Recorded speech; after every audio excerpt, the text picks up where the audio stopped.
unknown participant is now joining.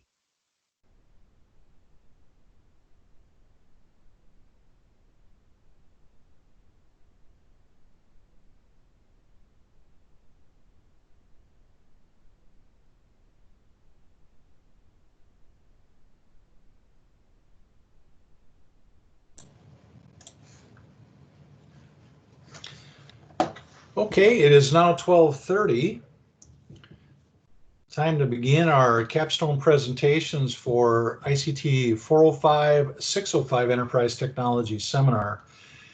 This is the completion of our 5th year of doing this particular experience. It is the conclusion of our 2nd year with our client, the University of Wisconsin Stout, as they engage or as they implement Salesforce, a system that has a good deal of flexibility in many different respects. I just want to thank you all for being here today. Just a couple things to let you know about, since we are a full virtual mode, which quite honestly is not a big deal for this particular experience. The evaluation forms we'll be using today will be Qualtrics surveys. So prior to a group beginning their presentation, I will send that out through the chat. It'll allow you to open up in a browser, do some ratings based on some criteria we have for the presentation, and also give comments as you desire. Then when you submit that, we'll use that for final grades, or in part for final grades next week. So that's all I've got to say about that. I'm now going to turn this over to the leadership team. Leadership team, take it away. Awesome. Thanks, Evan. For those who don't know, the leadership team consists of myself, Brett Bazil, Andre Bircher, and Haley LeClaire. Our roles in this is program managers. So basically, we manage all the groups and kind of guide them along, informing their business case, presentation, as well as their Salesforce projects. Our role is to really help develop our leadership skills throughout this, as we've all taken this course in previous semesters. So we have kind of an idea of where James wants some of these projects to go. With that being said, I'll let Andre and Haley introduce themselves, and then we'll hand it over to James. Awesome. Yep, Andre Bircher here. How's it going? First semester PM. I will be here next semester as a senior PM. It was a pleasure working alongside Evan and Cami, and especially these 6 groups that we have here today. I'll just briefly mention the lineup and the groups that are going to be presenting today. We have Tech Camel, we have Man M, Pitter Patters, Cloudacity, Forward Thinkers, and then ETS, and that is the order.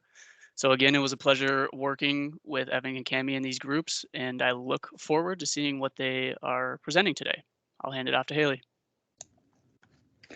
Hi guys, I'm Haley LeClaire. I'm one of the other program managers. It's been a great experience in working with all the groups, and especially Evan and Cami through this experience, but we're looking forward to see what you guys have all created.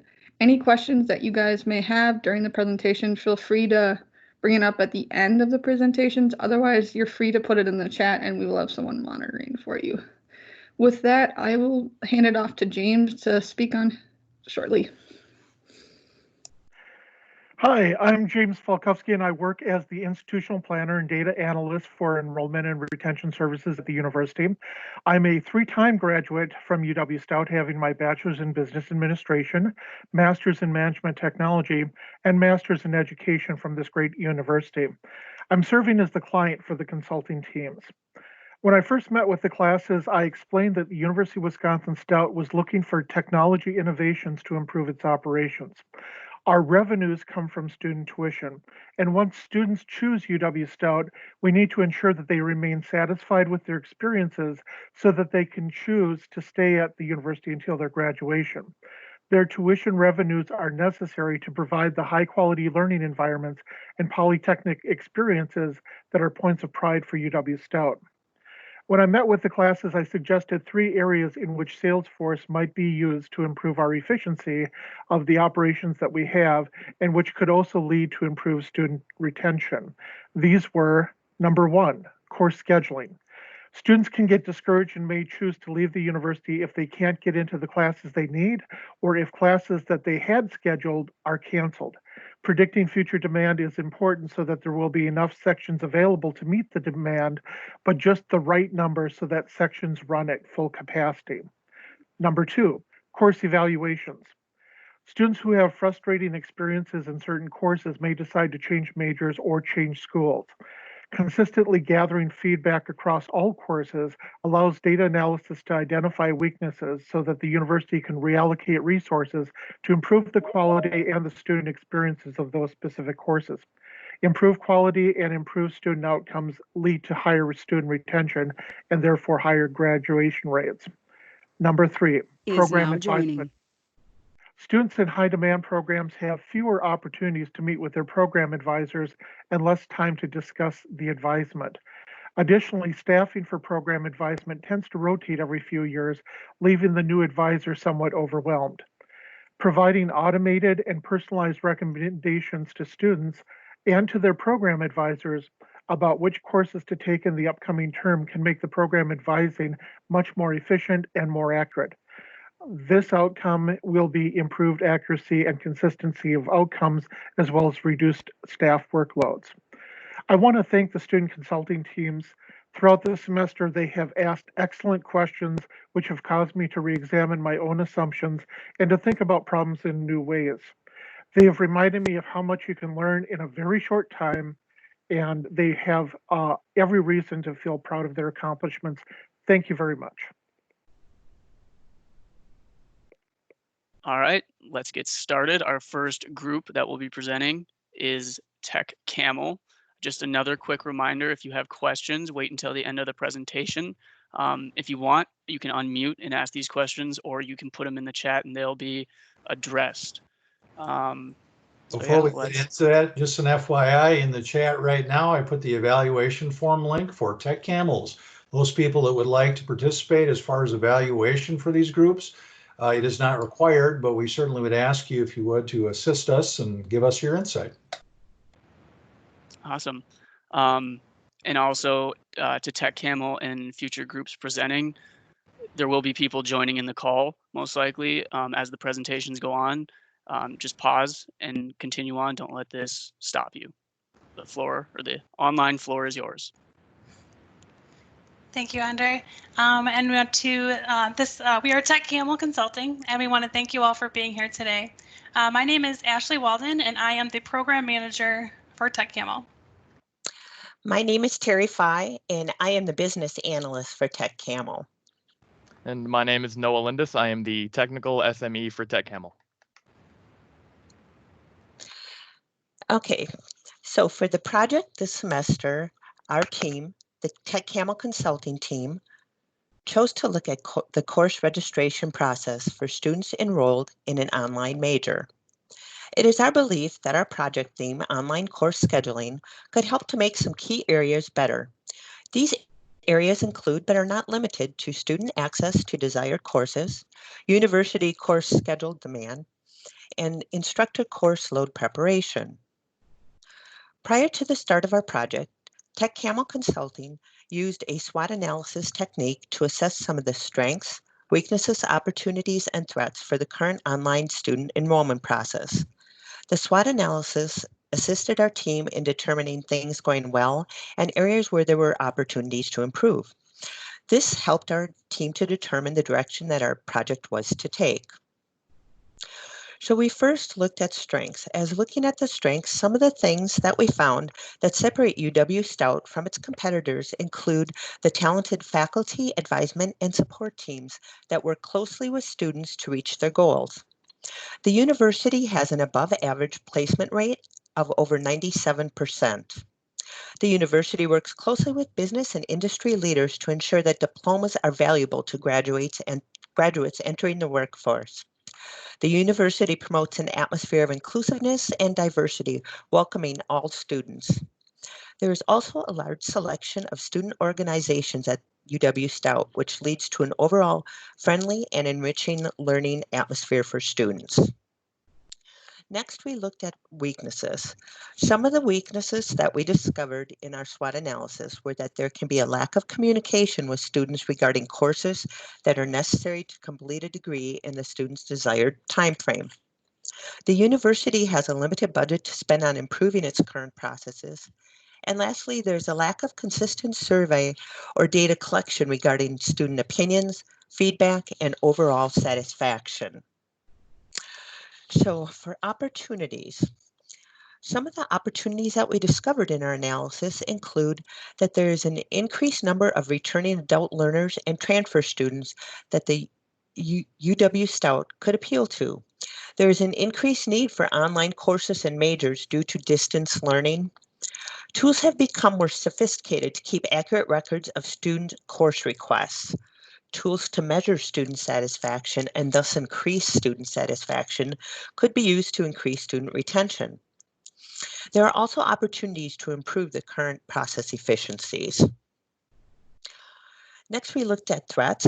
Some of the threats that could stand in the way of changing the current systems include there is a potential of employee resistance when it comes to any change.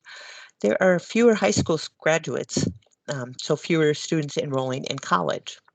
There is increased competition between universities for new freshman students. There's also potential that students already enrolled in a major at UW Stout may become discouraged with course scheduling and transfer to other universities where they can graduate in their desired time frame. It was determined through interviews with multiple program directors who oversee course scheduling for various online majors that there are some areas that there are problems in the current online enrollment processes. These problems could ultimately have negative impacts on tuition revenue, student retention, and persistence to graduation. Some of the problems that TechCamel uncovered include current course offerings are based upon historical data and not on current needs. Department chairs have limited advance notice for courses to be offered. The student plan is not personalized. Students have difficulties getting the courses that they need when they need them. Instructors have very little advance warning when they are required to teach their courses. And lastly, there is a slow turnaround time on course cancellations.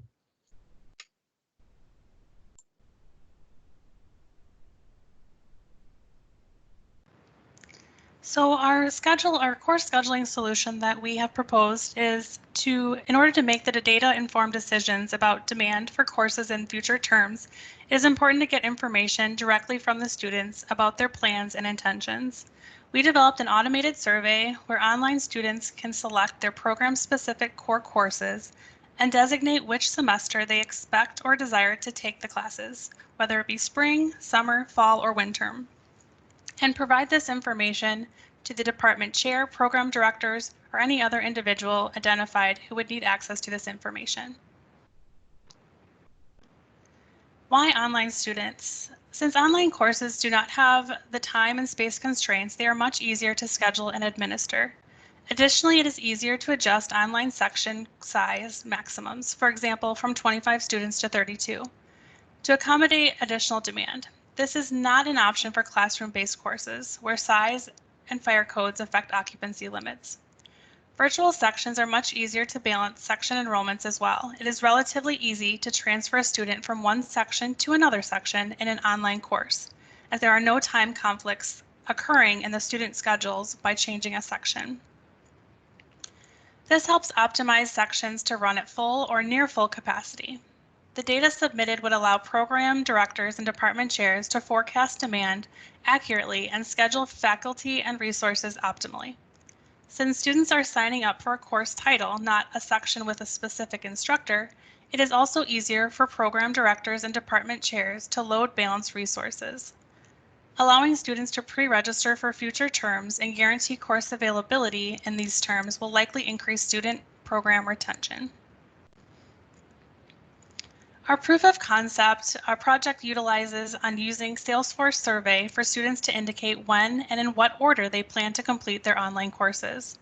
This information can then be aggregated by term to determine the necessary number of sections to be offered. And it offers a means for the program directors to reach out and remind those students of the degree plans that they have indicated through the survey. For the purpose of this proof of concept, the solution focuses on solely online students. Since online courses are asynchronous, it is easier to schedule them and balance out enrollment across sections. Why did we decide on a survey? As indicated above or earlier, is an assist in gaining real-time student insights to develop the course schedules. We'll send the surveys to online students for specified online programs.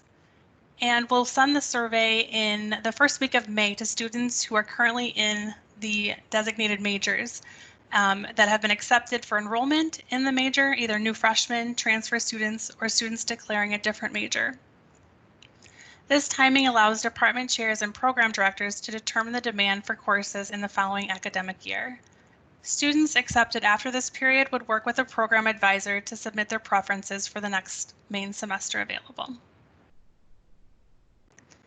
It is important for us that the survey and also the Salesforce dashboard is easy to use and to utilize. So the email with the link to the survey is sent to the email of those students and explains the goal of the survey that is to collect their personal course preferences for scheduling and provide an opportunity to sign up for the designated courses when registration opens up.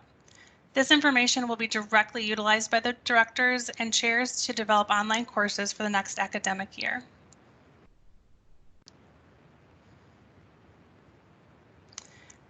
This is an overview of how the data is collected, starting from the process of an Outlook email list compiled by the administration, where they send the survey links to the students and collect that results in Salesforce, analyzed within Salesforce dashboard and reported back to program directors, department chairs to ensure feedback is used by the specific students. Now Noah will provide the demonstration of our Salesforce build. All right, thank you, Ashley. I started presenting my screen, so just let me know when it's up and I will begin. I can see it, Noah.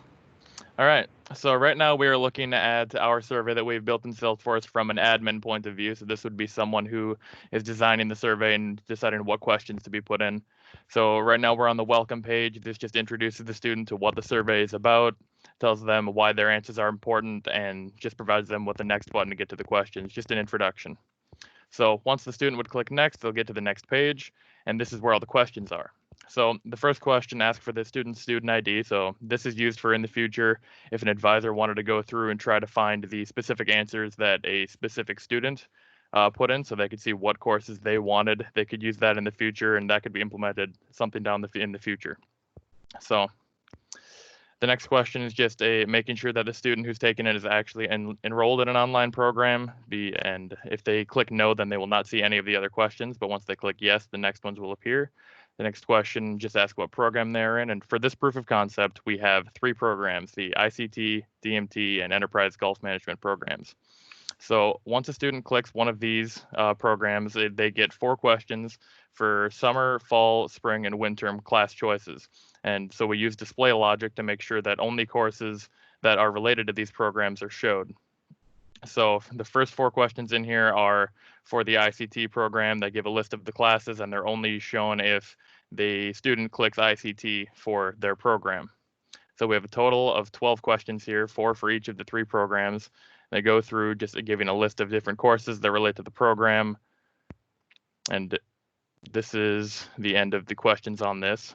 Just go through, and once the student is done picking their courses, they click finish, and they get shown the thank you page, tells them if they messed up anything or if they need to change some courses, they pick something they didn't want anymore, they can contact their advisor and get that fixed. So from here also, the survey can be sent out to anyone. We have it set up so that it can be sent over a link to anyone that's not in our org, so they don't have to have a Salesforce license. They don't need to be in the Salesforce org. It can be any student. They just get the link, click it, and then they can take the survey. Let's click this link here, and we can send it to participants outside of our company, which would be the Salesforce org. So next, I'm going to be walking through and taking a survey from a student's point of view. So right now, like I said before, this is the welcome page. This is what a student would be greeted with when they click on a link that they get in their email, brings them out into their web browser into this survey. So it explains their answers are important to help decide what courses will be available for them to schedule. So it makes the survey worthy of that, or worthy. It shows worth in actually taking the survey. Makes them know it's important, that it'll actually affect them. So once they click next, right now we can only see 2 questions: enter your student ID and are you currently enrolled in an online program. So I'll enter a student ID, and then I'll click yes to online program, and now this question appears. So you choose a program, and then the questions for DMT appear, and you get your list of classes for summer, fall, winter, and spring. So students are allowed, it's a multiple choice, so students would be allowed to choose either just one, all of them, or just a few of the classes that are available that they'd be interested in or needing to take for each term. So for summer, I would click 2 or however many classes I wanted to take. I can go through into fall, pick the classes that I wanted, and so on all the way from winter and spring. And once I'm done and I've picked the classes that I wanted to take that are available here, then I can click finish and the results will be sent in. I'll get sent to this thank you page, thank me for taking the survey, and explains that if there's anything I need to change or I mess something up, to contact my advisor and I can get the survey sent or the data fixed. So what we've done with this data is we've built a dashboard based off of 4 reports that groups all of the data into each term. So we have the fall results, the summer results, the spring results, and the winter results all in their own areas in graphs in this dashboard. So it's grouping the classes and the results based off the class and how many results there were for that class. So according to this, there were 5 results that said they wanted to take GCOM 141 in the fall. And at the bottom of all these as well, there's the total number of records that said people wanted to take classes in the fall. So there were 29 people that wanted to take fall classes, and the graphs are the same way set up for summer, spring, and winter here. So you get the total and then the amount of people that wanted to take each class by the class name. So what we're at right now with this proof of concept, we're close to the limit of what the built-in Salesforce surveys tool can do. So for a future implementation or moving forward with this, something like FormStack, an application from the App Exchange, would probably be more suited for this, to be doing more powerful tools and managing the data better. The biggest thing right now, class lists are probably going to have more than the classes that are in this survey, and trying to put in a list for a survey of hundreds of courses would be relatively time consuming with how this survey is, because you have to hand code those classes into the survey right now. There's no easy way to import data, even with the data loader in Salesforce, for answers into the surveys right now.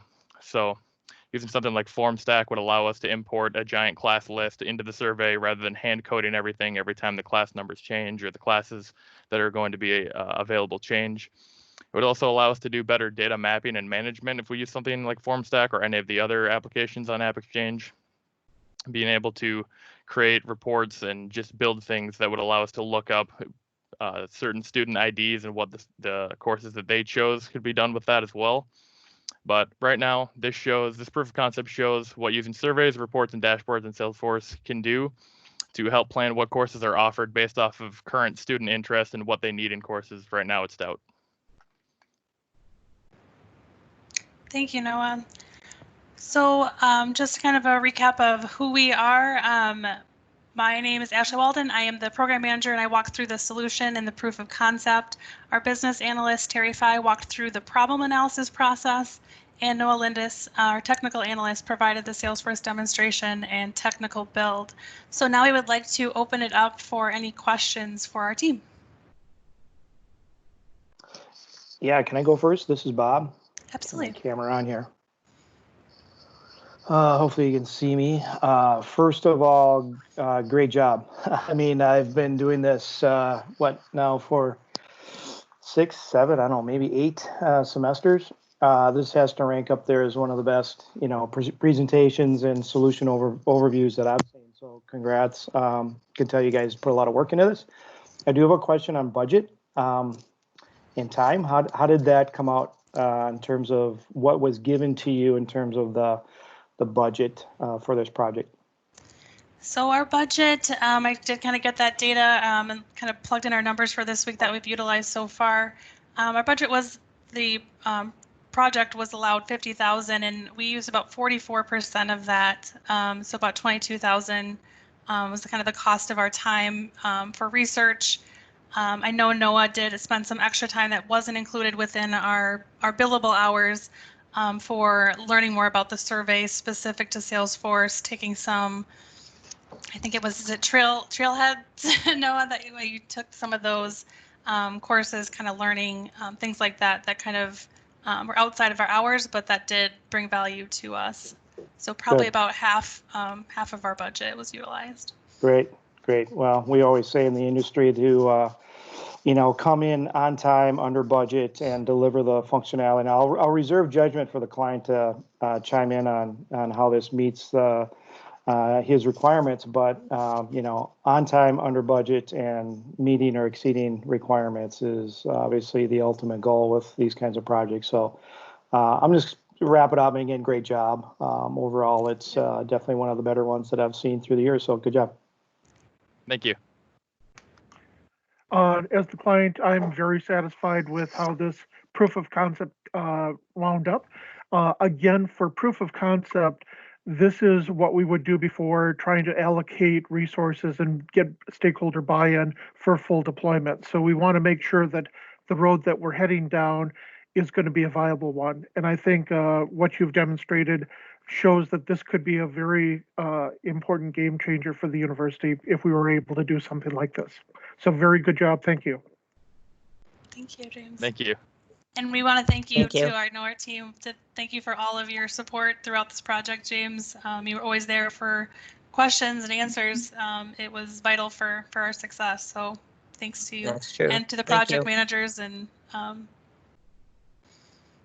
this is Jessica from Salesforce. Really nice job. I love the visuals. I like how you sort of built it out and did the POC. I also really liked that you offered the customer options. So, a tool, if you need to scale, is really nice for the customer to offer. And I really just want to say a point from the project management standpoint. Since I was a consultant, I would concur with Bob. I like that you pointed out that even though you had to spend some time learning about a new tool, you didn't actually include that in your allotted hours. We frequently have to do that as consultants, and so it's a real life scenario, and I really like that you touched on that. thank you.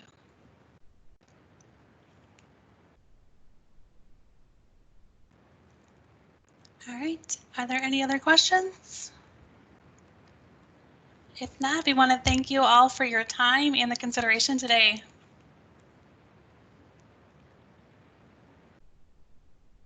All right, I think that will be the end of Tech Camel's presentation. Thank you very much, Tech Camel. That was great. Next up will be M&M. So I will open up the online floor to M&M. Take a minute if you need to set up, but it's yours. M&M, actually everybody, the evaluation form for M&M is now in the chat.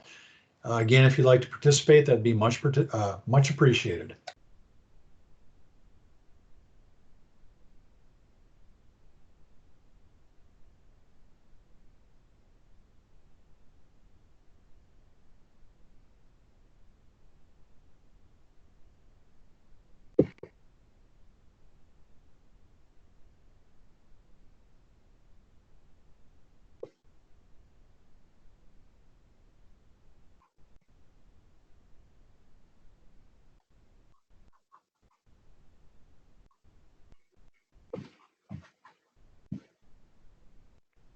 And if someone from M&M is trying to speak, I think you're muted.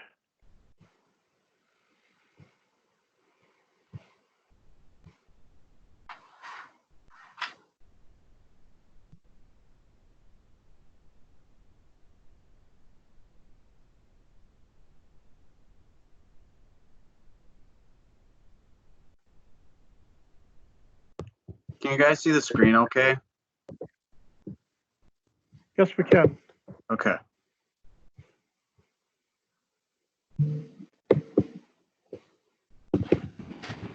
Andrew will be starting us off in just a moment.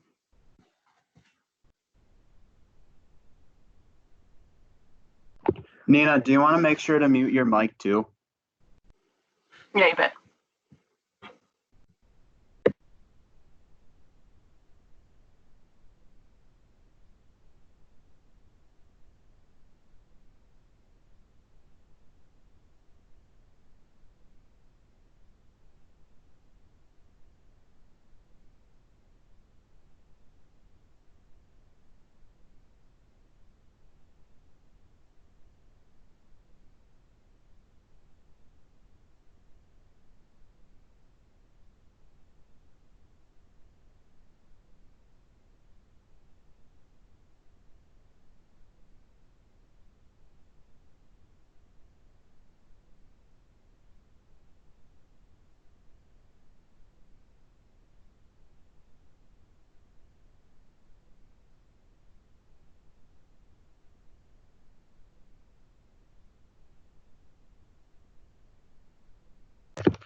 Andrew, are you muted?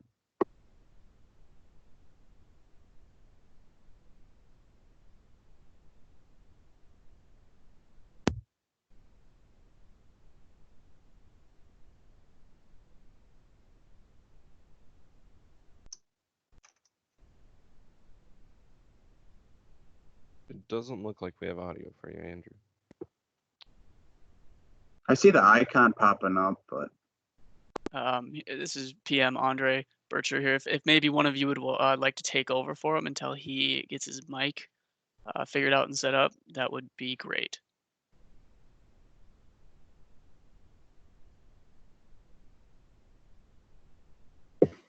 Okay. All right. Go ahead, Nina. I can do that. Hi, everyone. We are M&M. Yep, we're M&M Consulting. My name is Nina O'Leary. I'm the business analyst here. And we are going to be presenting our solution to our project for ICT 405. If you want to hit the next slide, please.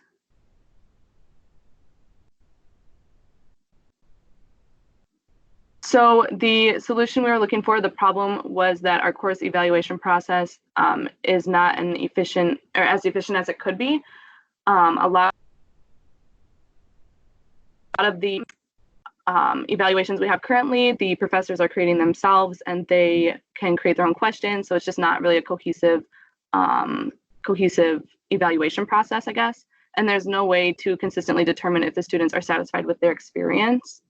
This is also a financial concern for the university because students who are dissatisfied represent a significant financial loss if they choose to not re-enroll.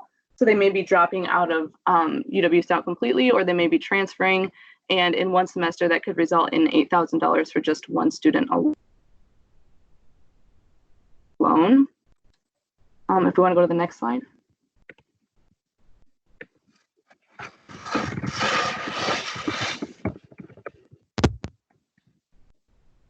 Okay, Andrew, you ready? Looks like you're lighting up. This should be working now. I don't know why it wouldn't be, but can anybody hear me? Yes, we can. Okay, I don't know why that wasn't working. It said I was working fine, but I guess not. Terribly sorry about that. But so the solution that we came up with as a group, after taking input from our client as well as doing some personal observation, is that the best solution was to create a survey using Salesforce communities, which we'll go into more later, and as well as using an Excel dashboard for working with the data.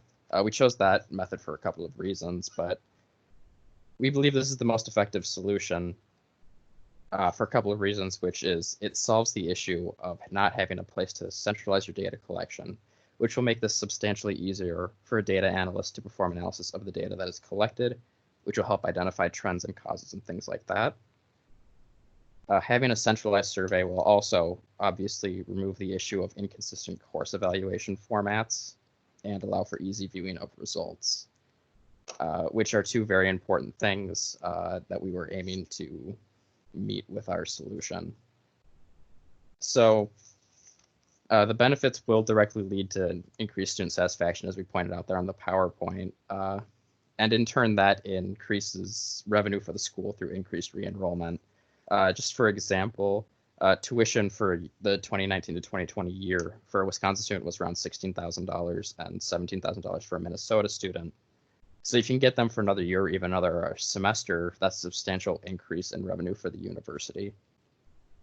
Part of our solution, working with Excel, which is going to go into more detail later in an actual demonstration, was that we believe it will provide more opportunities for a data analyst to perform all sorts of analysis that he or she is an expert in, rather than just relying on Salesforce to do so.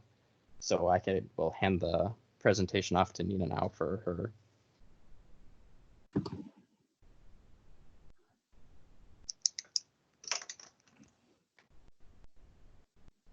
All right, next slide, Michael.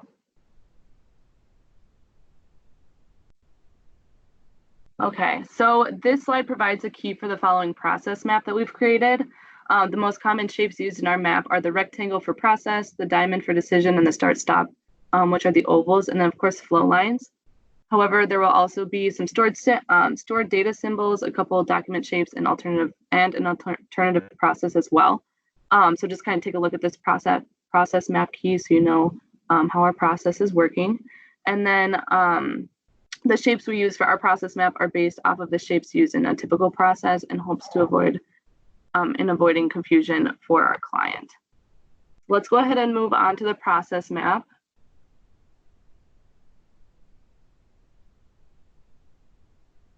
Okay, so I'm going to just walk you through each step that we have on our process map. So we'll start with sending a link of the survey to each student through their email. The student will either complete the survey right away, in which they will move on to step number 3. If the survey is not completed within 2 weeks after the original survey was sent, we'll send a new link to the student in hopes they complete the survey in time for the data to be collected.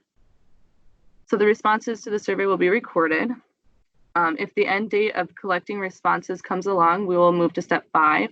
If the students have not responded and the end date of the course evaluation has not yet came, we will move back to resending the link once the 2 weeks have passed. Once the end date occurs, all the data will be compiled. Here's where the process will break off into a sub-process. However, for now, I'm just going to finish up with the process before covering the sub-process. So the mean and the standard deviation of the Likert scale will be gathered into a report. The essay questions will be aggregated and listed. With this information, a final report will be organized. The final report will be emailed to the department head. The department head will share the report with the instructor. And then going back, now we're going to return to the compiled data where I talk about the sub-process. So following compiling data, the student ID will be entered into a pool. A student will be randomly selected, and then the student will be informed after being selected that they have received, or that they'll be receiving a gift card to the university gift store. And this is where the sub-process and process come together and they come to an end. So I'm going to pass it on to Michael, who is going to be speaking about our proof of concept.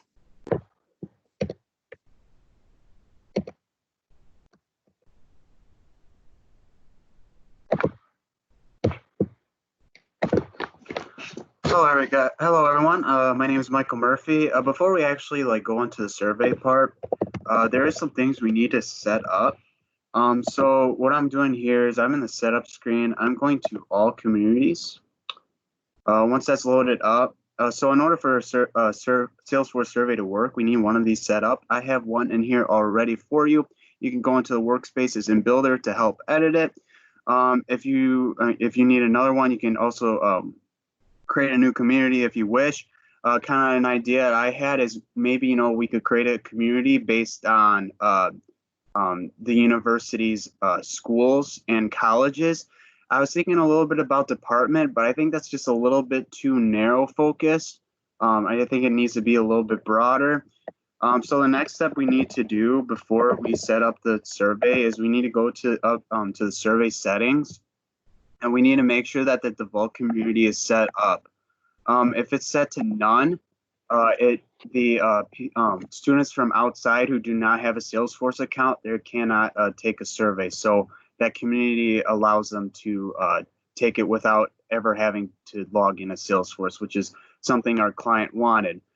So down here, I enabled this so I can edit and manage surveys. So when I enable this, what that does is I'm hit that 9 button thing in the corner, scroll down, and it will make this survey thing appear.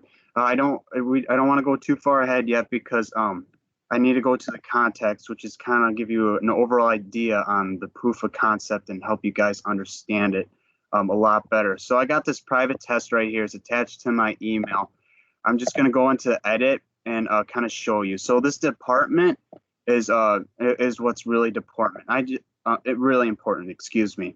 I called it 2319. I believe from Monster Incorporated. I think it's a really easy number to remember.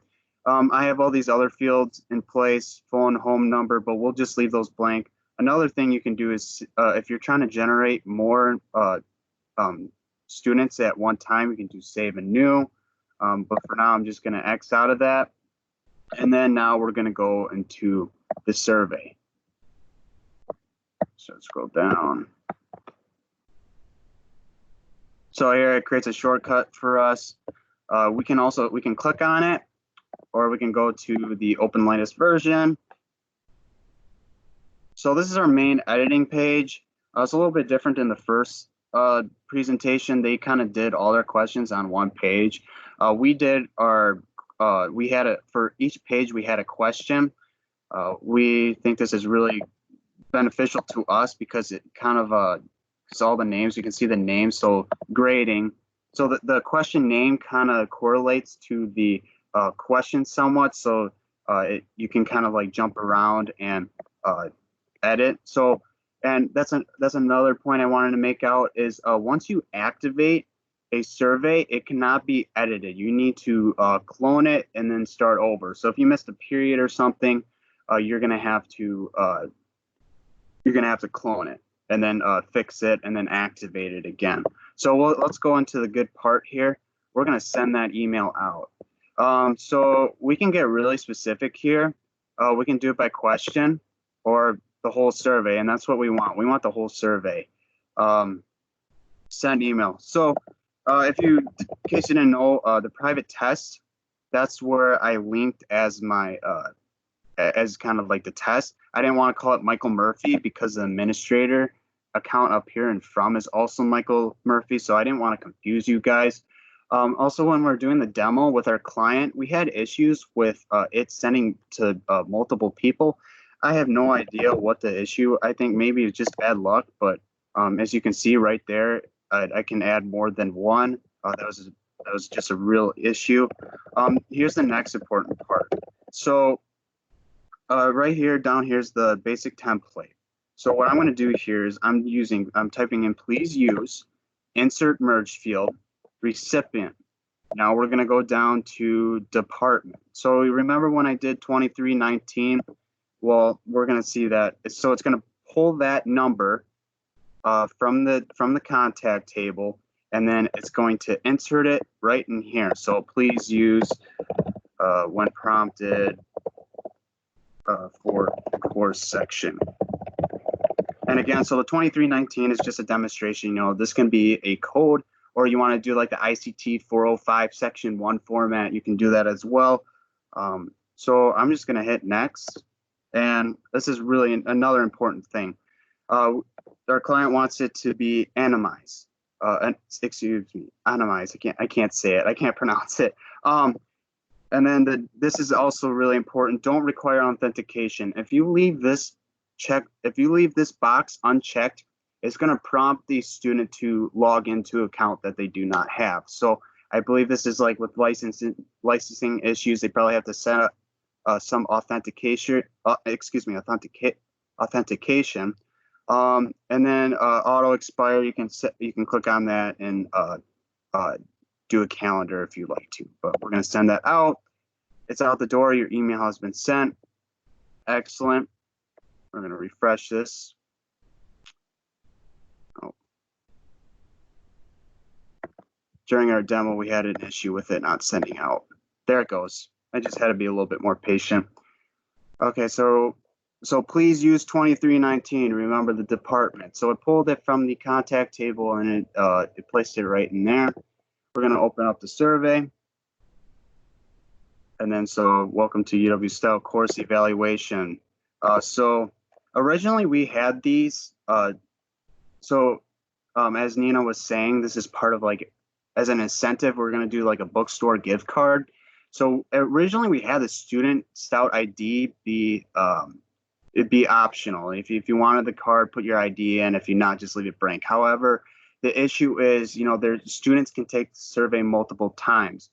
So Andrew's got a solution for that. But this Stout student ID, making this field required along with the course ID will help stop that.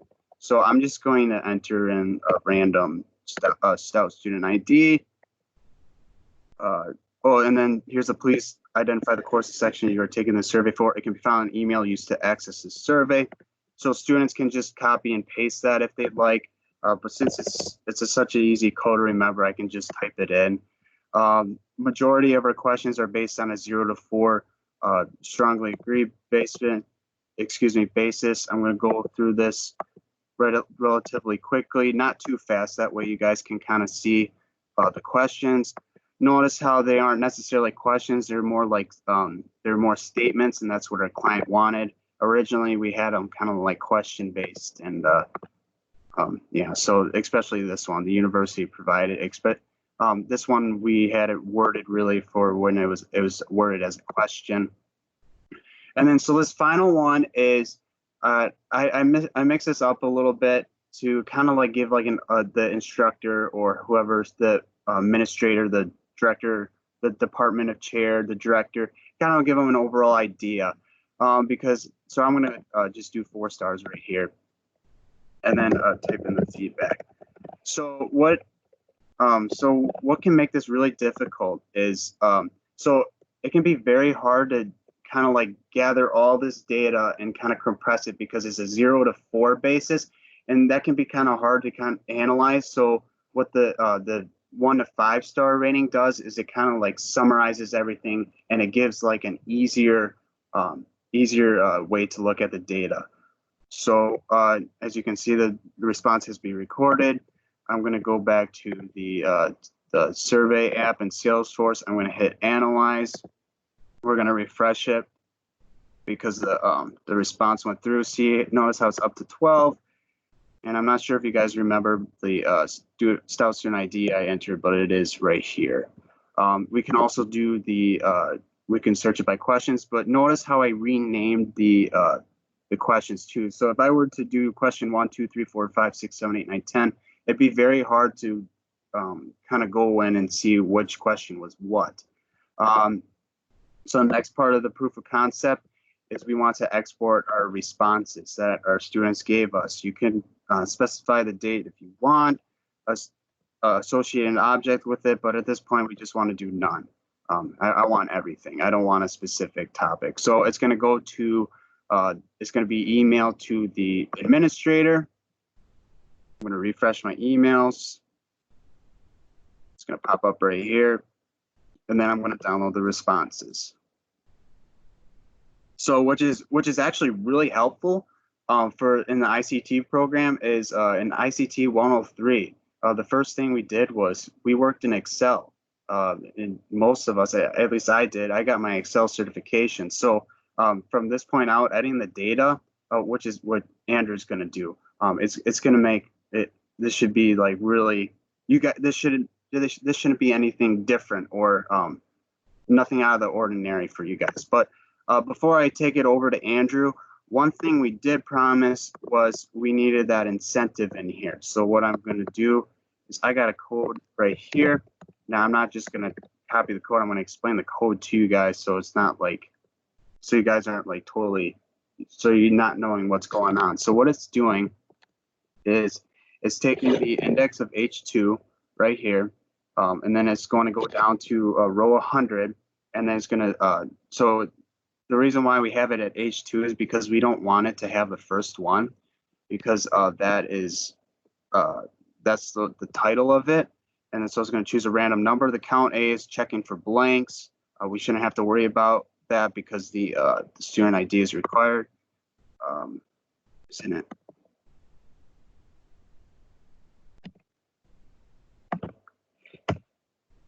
Why isn't it?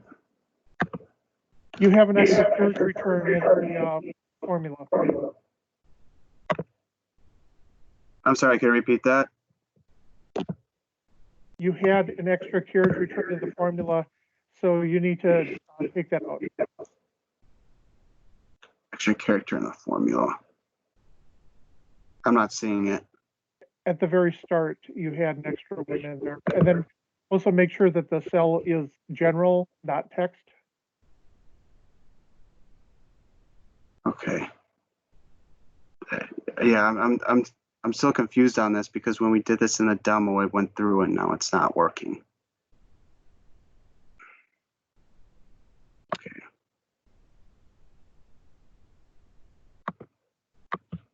Shucks. I'm not sure why it's not going through. Oh, you mean delete? Is there extra space in here? That's why. Okay. So what it does, I'm sorry about that. So what it's doing is taking this H right here. I'll expand that a little bit more. So it chose a random ID. Stout student ID. So 4564374 is the winner. If for some reason the university cannot contact them, we can just drag that down, and then we could just do this 5654322 number. So I'm gonna transfer it over to Andrew, and he's gonna break down the data more. And thank you, James, for that. That was really helpful.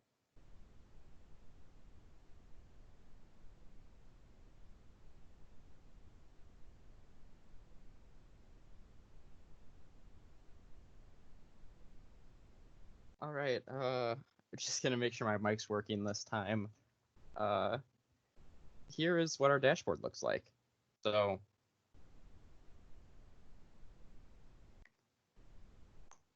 you guys can hear me, right? I just want to be sure. Yes, we can. Okay, thank you. This is what the dashboard looks like, the initial page. What we did here is just using pivot tables. This gives us a lot of options to view how data breaks down. As you can see by here, professors are identified by the characters in their email address before the @ symbol. I used fake names for this for obvious reasons, but as you can see, you can break down by professor and stuff like that. You can choose as many as you want or as few as you want. You can change it by course as well, and you can change it by section too. So this is for the first 7 questions, and since the 5th question is using a different scale of numbers, it's on a separate chart. So right here, same thing as before, you can break down by any one number of these criteria just to focus on it. We get this data into these through pivot tables right here, which are drawn from this data table in here, which is every single response to the survey. This is mostly just sample data. The columns K and L, the student ID and course number, function as a composite key or compound key, depending on what you want to call it. Basically, the way this works is that if these numbers get entered more than once, it can be easily removed through Excel. Right now, like if there were extras here, you could just click on this, you could go to data, and then go to remove duplicates and select the 2 columns that comprise the composite key. I know this can be done using VLOOKUP or VBA script as well, but for proof of concept, just using the built-in function shows how well this works. Some other things are that the benefit of doing this in a CSV format is that it can be sent out a lot easier without having to worry about Salesforce permissions and permission sets and things like that, as well as providing a raw data table like this makes it a lot easier for a data analyst to apply into other software if they so desired, or just manipulate it in any other way they want. So that's the dashboard. I'm going to pass this on to Michael now for his portion. All right, yeah, let me share my screen real quick. Andrew, you want to exit real quick so I can come back and share it? There we go. Ooh.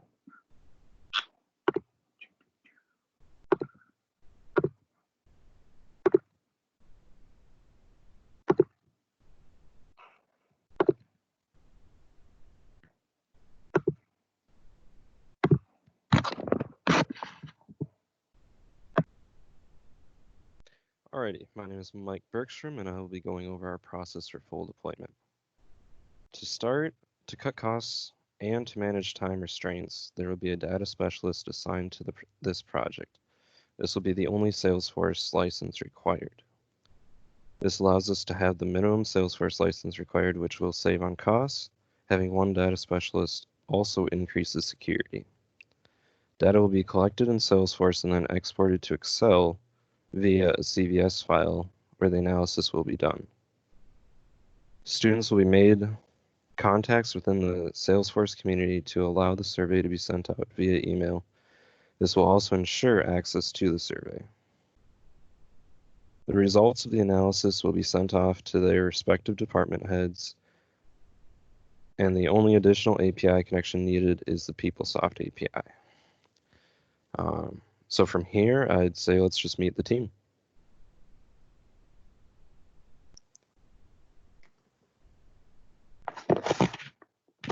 Hello, everyone. I'm Michael Murphy. I'm a Salesforce developer. I'm Mike Bergstrom, a technical SME. I'm Andrew Walker, and I am the project manager.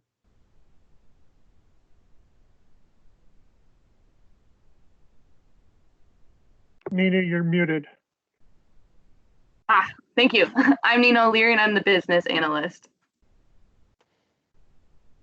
Great. So if anybody has any questions, now's the time to ask them, and we will be happy to answer them.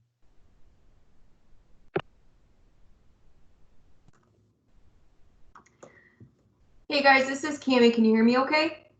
Yes. So taking a look at the dashboard that you have in Excel, just one question that I had, and I apologize if you covered this. I was trying to listen intently on all of the information you were going through, but is there a reason why you created the dashboard outside of Salesforce and put it into an Excel? The reason for it was that we believed it would be easier for exporting to CSV, which can easily go into an Excel document. We wanted to avoid any complication in Salesforce with security and permission sets, and this just makes it easier to send to other people if it needs to be. We also found that Excel, there's a lot more that you can do with it than in the Salesforce for analyzing and looking at the data.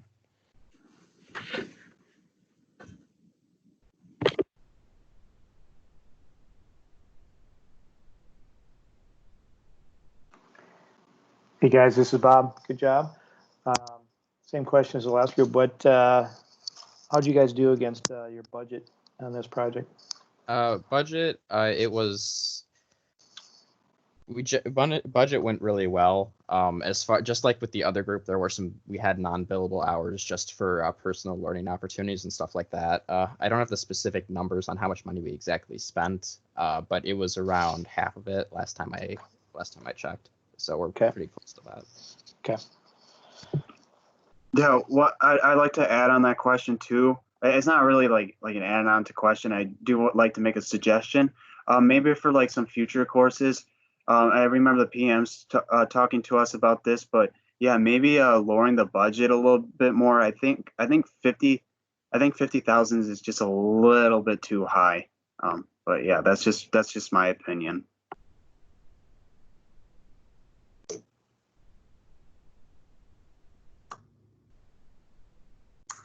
This is Cami again.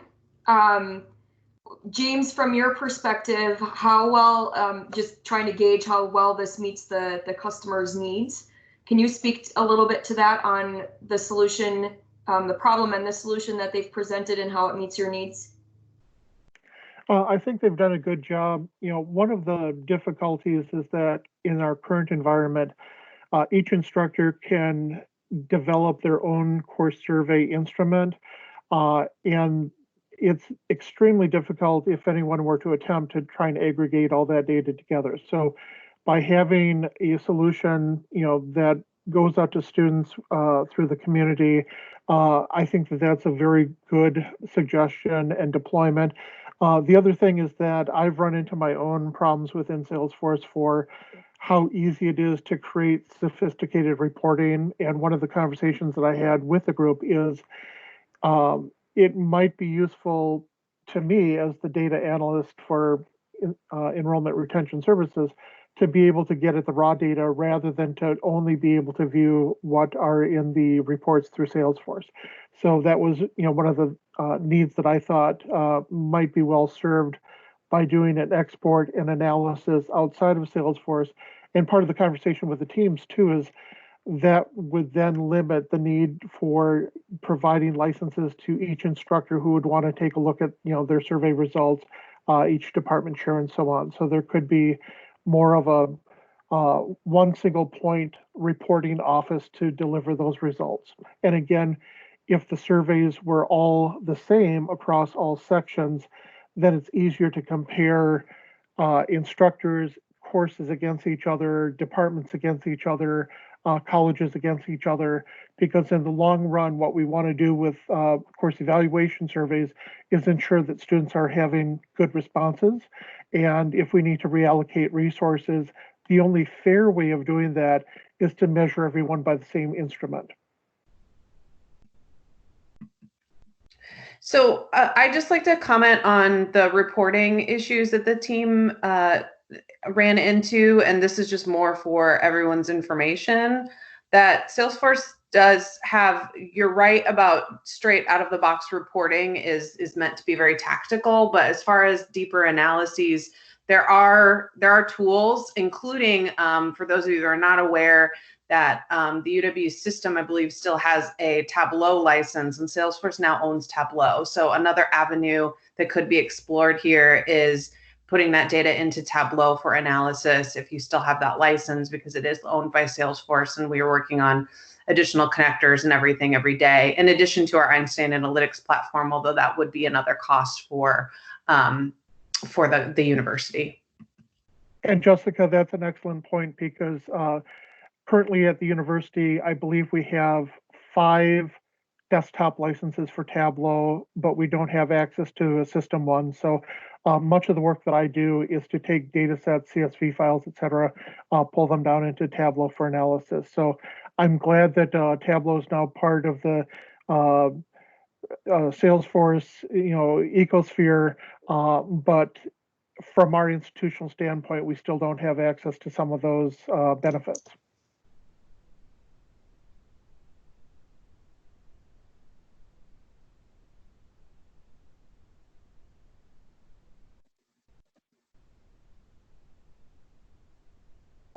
Does anybody else have any questions?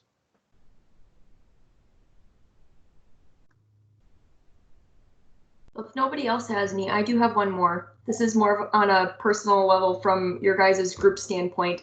What was one of the biggest challenges, just in a few words, it doesn't have to be long, but what was one of your group's biggest challenges that you faced throughout the semester that you overcome? From a technical standpoint, I'd say one of the biggest challenges, and that took a fair bit of research to get going, was making communities work and get. We ran into a problem where, with a Salesforce Authenticator as well, that took some time to figure out, but fortunately, the SMEs worked through that very well.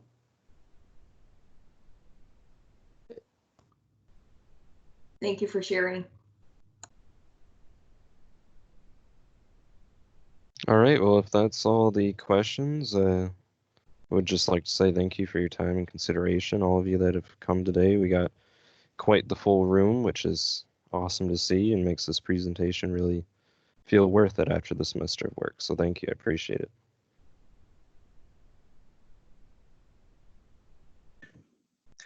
All right, that's going to conclude M&M's presentation. Nice job, guys. Thank you. Next up, we have Pitter Patters. So you guys can take a minute to get set up, and the E floor is yours. Evan here, releasing the evaluation form right now in the chat for Pitter Patter.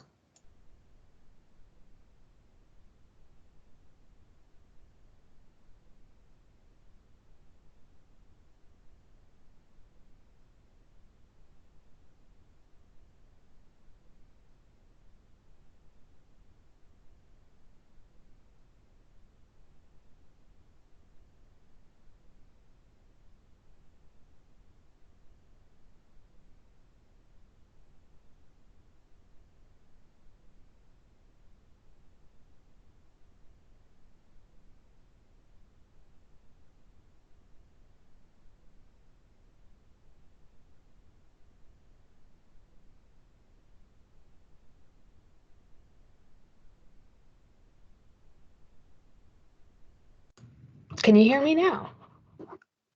Yes, we can. Okay. I'm Olivia Wolf, and I'm the project manager for Pitter Patters.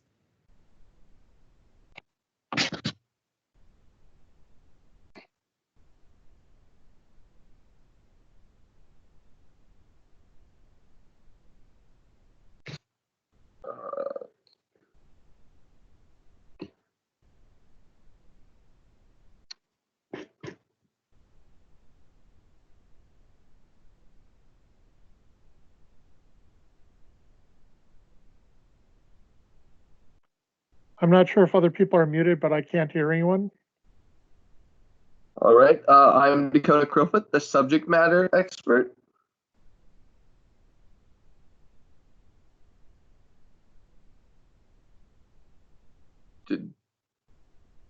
Taylor, are you here, Taylor?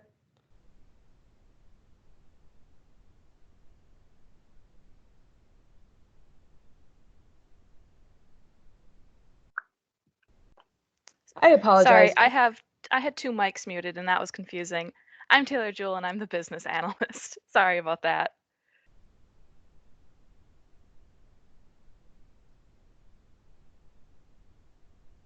Ben, are you here?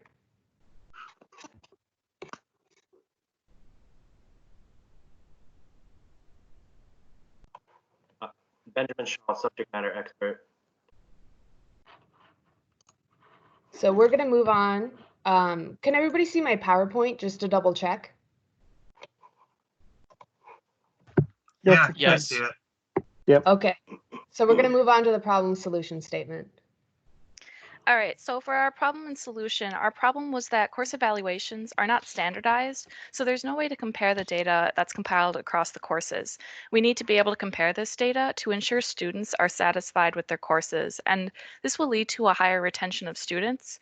Additionally, if Stout isn't checking to see if courses are satisfying students' needs, there is a potential for losing money since students aren't being retained. Our solution for this is to create a survey with a standardized set of questions, and we're taking into consideration the multiple majors and educational requirements for each major.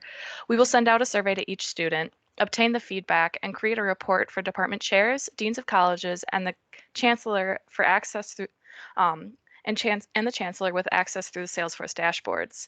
And to cut down on Salesforce licenses, we recommend automatic emails be sent to the professors with the compiled data for their classes. To promote students for taking the surveys, the students will be entered into a drawing to win a $500 Visa gift card per semester. And this is including the winter and summer terms. With every completed survey, the student's name is entered. Salesforce will compile the student data and make an anonymous drawing once the surveys have closed and will automatically send the winner an email. All right, thank you, Taylor. Moving on to the brief overview of the process path. The process path that we have taken has changed throughout the process of this project. We use agile techniques throughout our project to come out with the most efficient and effective project possible. This will be discussed later on in the presentation. The key for this process path has actually been simplified more than what is shown. We actually don't use a sub-process or decision object anymore, just to clarify that top part. To start a decision path and or process path, our first process is the course connection being created. The course connection is an important part of the project in Salesforce for courses and how they go off of each other. This is created by using a contact that is in Salesforce. The next process is the email table being created. This email table holds information for the email and all of the questions. This also contains a survey element, which is a very important part of this project. The next step is a document. This document sends the emails to the students and will be what they see and or interact with. The next document is to collect the data. This is an extremely important part and lets us know what should be changed in the process at Stout. Next, the document is to create a report to show the data.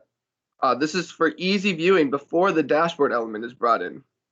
The last step, also document, is creating the dashboard to efficiently show the reports. This will be used for professors and will be easy to read and interpret.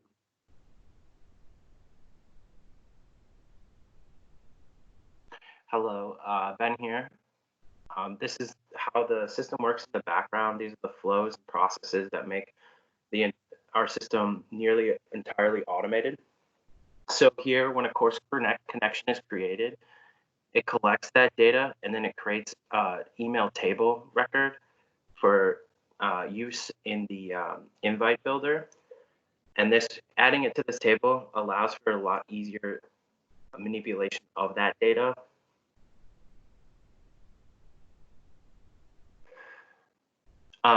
After the course connection is created, this process is automatically triggered, and this process creates the survey invite. Now, the survey invite contains the course name, course section, professor name, and the department name. So this comes in handy when we compile the data, that we can break it down into those parameters.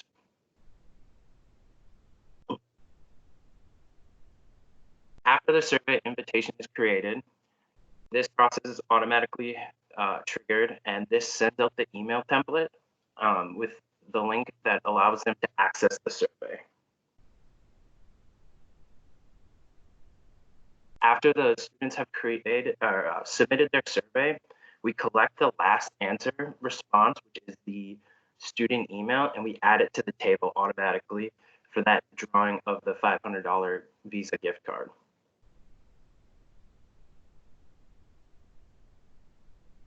Moving on to the live demo. As you can see, we have broken down the tables. We have the course connections here. We have the contacts where the students and the professors are added to. We have the email table, which is empty right now. And this is the drawing list.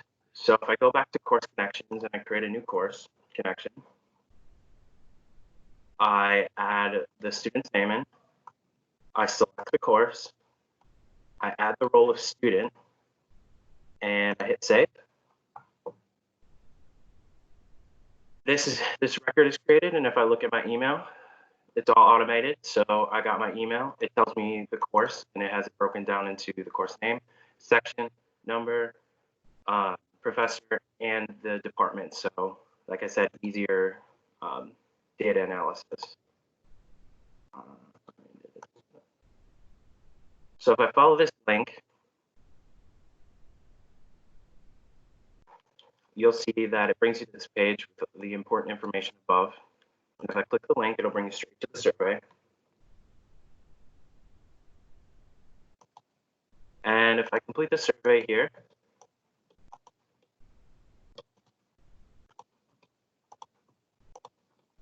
you'll see at the bottom when we get there that there's that portion where you put your email address in, which is important.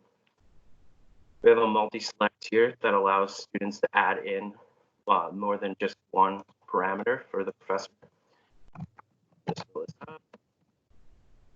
Ben, you may want to go back there and explain a little bit more about what those checkboxes are. Yep, no problem. So these checkboxes is a multi-select option where you can break it down on your professor's attributes, what you think the professor embodies most, I guess. And what this allows you to do is collect more data, and we try to keep it a lot of a positive features, which allows keeps up the negative for the professors and keeps morale high. So yeah, you can select any number of these that you choose fits the professor for the course. So I have put in my email address, I hit finish, the survey is completed. Now if I go back to my tables here, you'll see if I hit refresh here, this information has been added to the email table with all the important information. The student list, if I refresh here, we're at 134. We're not at 135. There's my email address for that winner selection list. But the most important thing is the reporting. So this is how we built our reports. We're at 12 records right now. If I hit refresh on the records,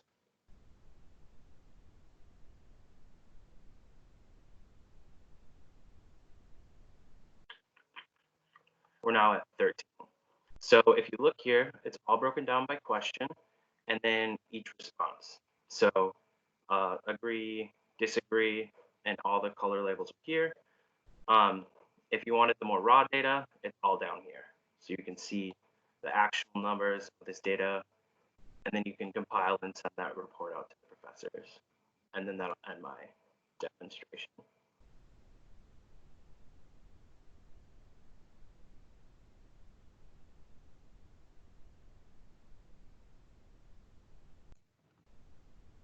So moving on, the process for deployment, Pitter-Patters recommends researching to determine if the questions we wrote are the best, if the length is okay, and aspects like this. While we researched other campus evaluations, we anticipate the evaluation changing from input of department heads. Pitter-patters also suggest to research in terms of the participation. For example, if $500 is enough, or if less money would still increase participation of these surveys. For us, we decided on the $500 Visa gift card because we thought it would be enough for us to participate. But again, that's only the opinion of 4 students. Pitter-patters also suggest that someone be assigned to take care of the back end of Salesforce. While we have automated much of the process, we still need someone to take care of the behind-the-scenes stuff. This would include adding the courses, students, professors, and adjusting the evaluation as needed. The automated email of professors has not been created at this time. We didn't implement this because we expect the evaluation to change after research has been conducted, and the creation of the randomized drawing needs to be created as well. But as Ben showed you, we created the list of students to be chosen from, but based on the participation research, the drawing may be conducted differently than we planned. Lastly, in terms of Salesforce licenses needed, we need them for department heads, college deans, the chancellor, and the person assigned to the back end of Salesforce. Professors would not need them because their compiled course evaluations would be sent through an email. Students also wouldn't need a Salesforce license because we have employed communities within Salesforce. At the beginning of the semester, students would receive a username and password to log into Salesforce to take their course evaluations, allowing students to not need a Salesforce license. So that is the end of our presentation, and we just want to thank you for your time today. We'll now open up for any questions that you may have for any of us. We do ask that you direct your questions specifically to someone, just so we're not talking all over each other. Thank you.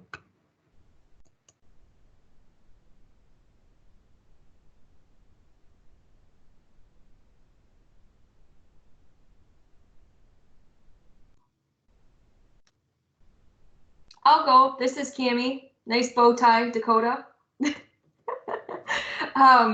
So I'm going to ask this, the same type of question for James. From your perspective as the client, how do you feel that this, not only what they gathered during their business case as the problem and what they built as their solution, how did this meet your business need?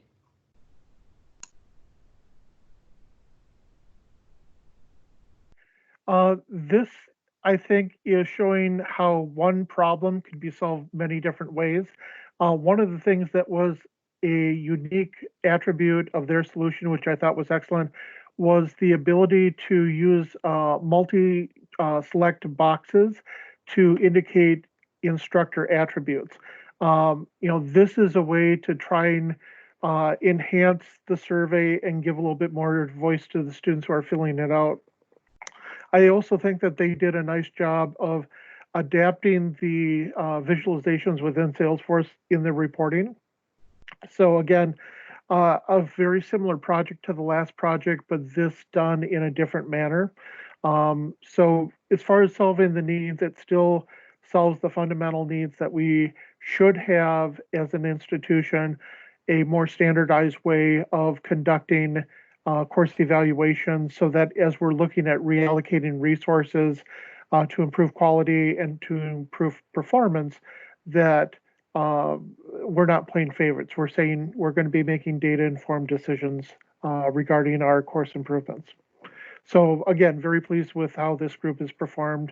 And they asked some really great questions, and they were stumped at a few points, but were able to push through, the things that were holding them up. So very good job. Thank you very much. Thank you, James.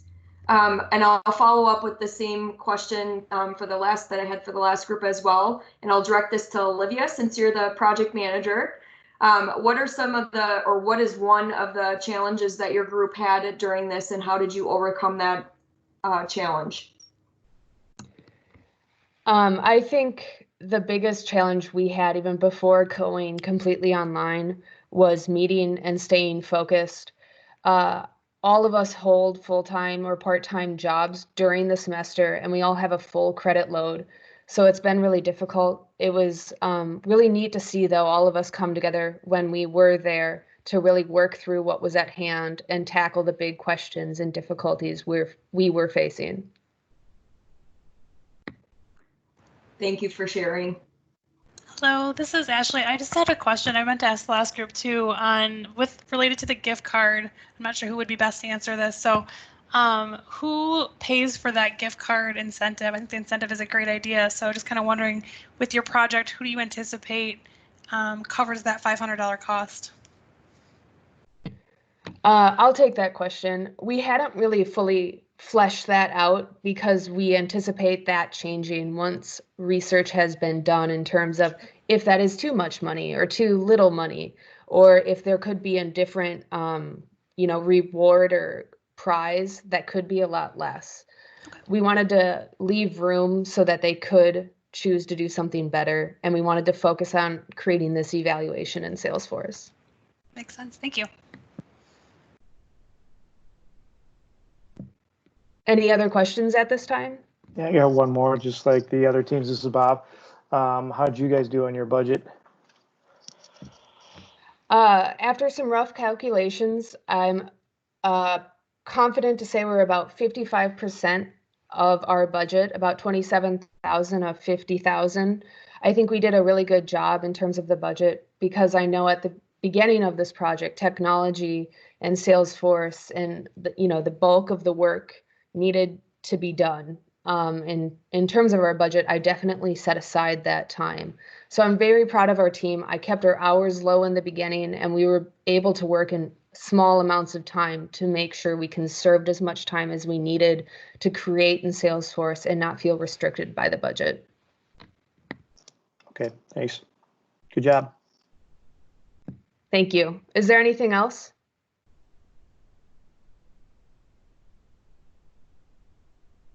If not, I'm going to give up the floor for the next team. And I just want to thank you guys again. And I apologize for the technology issues, but thank you guys for being here today and supporting us. Thank you. Thank you, Pitter Patters. Excellent work. We're going to move on to our next presentation, which is Cloudacity. So Cloudacity, take a minute to get set up, and the E floor is yours. Also, just note in the chat, the evaluation form for Cloudacity is showing up now.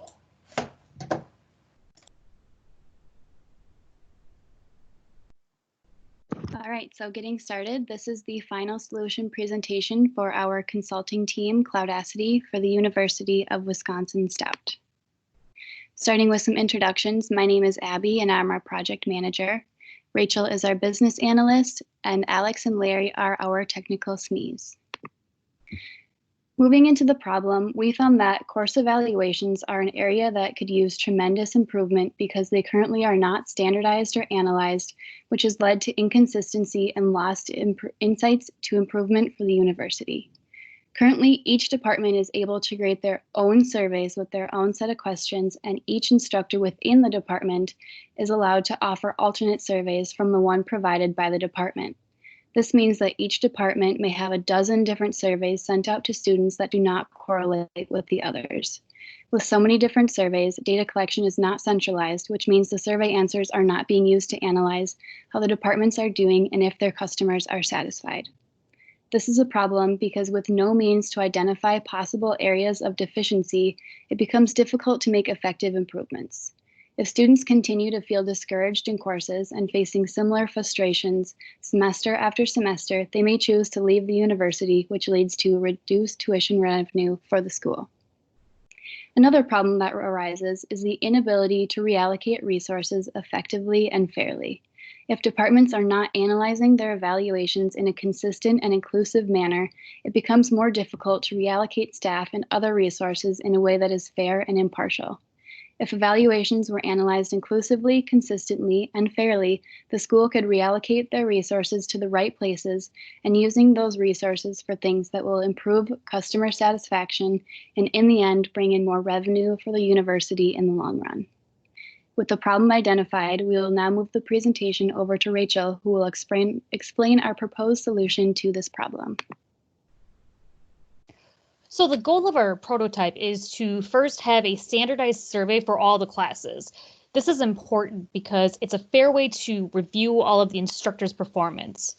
We also want to have the data collected in one central location. This will make it easier for the dean to review all of the answers and generate reports. We also have the students answer the survey using a rating scale of 1 through 5.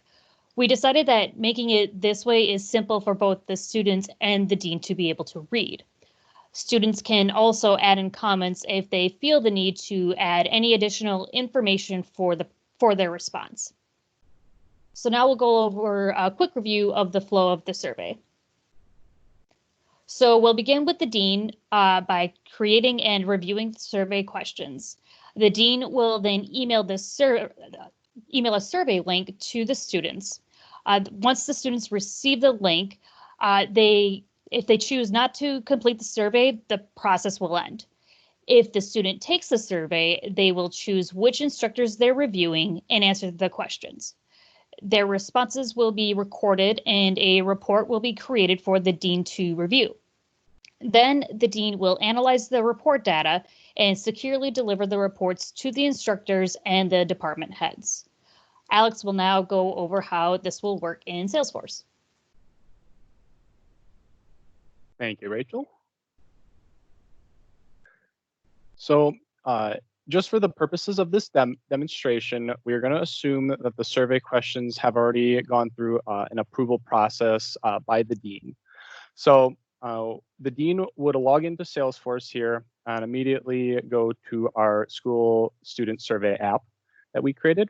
And he's going to go navigate up to the surveys tab right away at the top.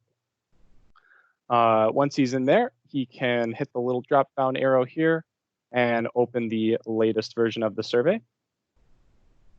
Then he's just going to quickly navigate to the send button at the top. Click the get link button. He's going to want to make sure the participants outside your company section is selected first. By default, we're going to want to set this to expire a week after. Now, this is obviously up to the dean. It's up to him to change this every time he comes in here for every semester on when the survey will expire. We also have anonymous responses checked to protect the safety and security of the students. From here, we're going to have the dean click the copy link button. Then he's going to navigate back to the Salesforce app here. Go to our campaigns tab at the top.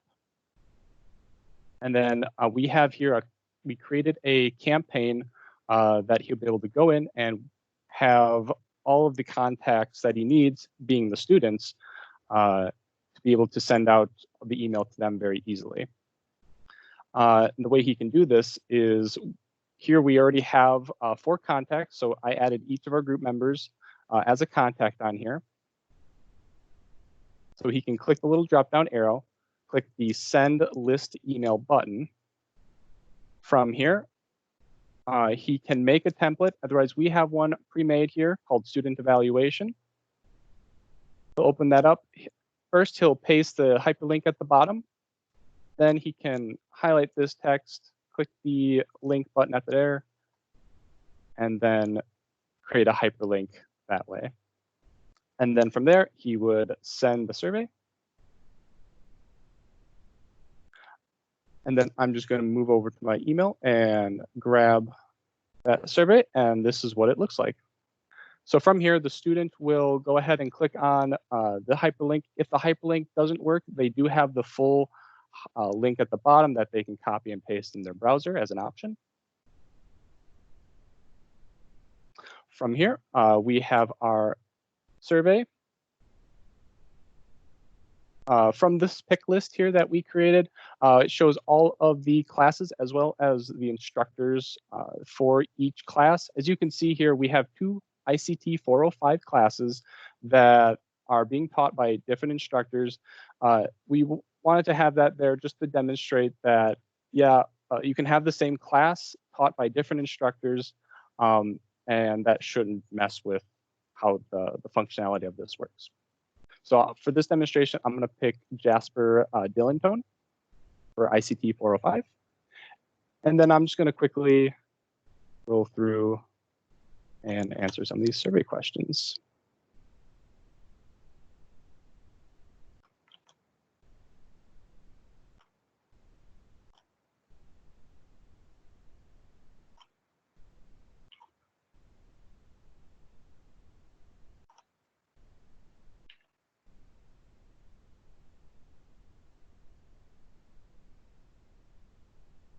And now that the student has finished the survey, he's going to have to go back and click on the link again in order to retake the survey for other classes that they may have. For the dean, whether that's right away, if he wants to look at data right away, or data afterwards when all the surveys are done, he can go to the reports tab back in Salesforce. And we already had a report created for him that he can go in and look at. And this holds all of the data for every survey per student. From here, for the demonstration purposes, we decided to go ahead and export the data. And I'm just going to show that to you here now. So we're going to go to details here, and I'm going to select the CSV and select the Unicode UT16 big endian. And that's just for maximizing our compatibility across different platforms in the event that maybe he didn't want to use Salesforce. Maybe they wanted to use something like Excel or some other platform. It offers that flexibility as well as compatibility in the event that multiple languages are used with this. So I already have some pre-prep data that I'm going to pull up right here. So when you export it, this is something, this is what it'll look like. So what we did over here is we created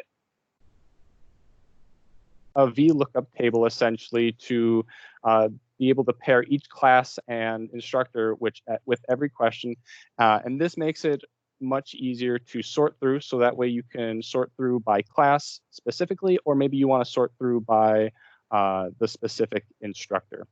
And the reason why we actually chose to use Excel for this part is two reasons. One, to avoid needing Salesforce licenses for each instructor and department head. And two, to avoid security concerns by ensuring that the instructor results are being sent to only the instructor. But from here, the dean will be able to sort through, pick the data he wants, and then securely send that to an instructor or deliver that to really anyone that he so chooses, he or she so chooses. And now that concludes our demonstration. Now Larry will talk about our process for deployment.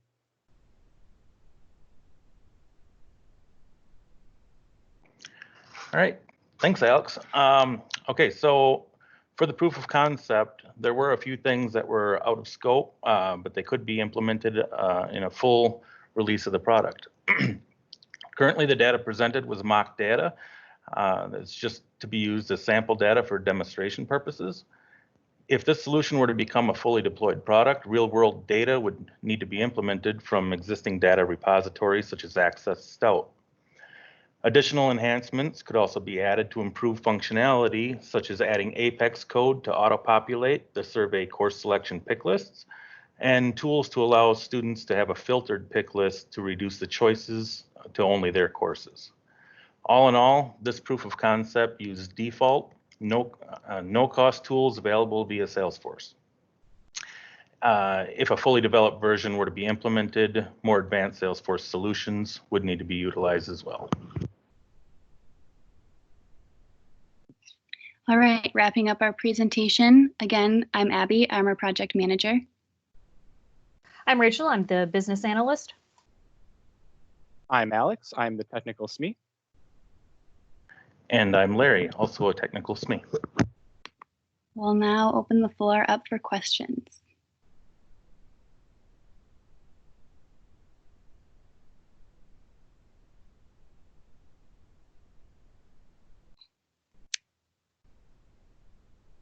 Does anyone do have see any we have questions? one in the chat, Abby. Oh, okay. Yeah, actually, can you hear me? Yes, go ahead. All right, so I was wondering in your flow chart of the survey, there was a section that if they click the link, it continues the process, but if they don't click the link, it stops the process. Could you elaborate a little bit more on that? So that was just our flow, not in Salesforce, but just of our process. So if the student does not click the link, the process ends for that student because they are not actually taking the survey. And so therefore their data would not be collected and the next steps would not be taken, if that clears up your question. Yes, thank you. Do we have any other questions? I'm sure there are two that's going to be asked. One, our budget. Bob, we used Yes. half of our $50,000 budget that we were given. No one in our group was extremely well versed in Salesforce before the project, so we spent a great deal of time researching our options as we worked to meet the client's requirements, as well as working on the business case, meeting with the PMs and our group, and developing in Salesforce. So we came just a little bit over $25,000.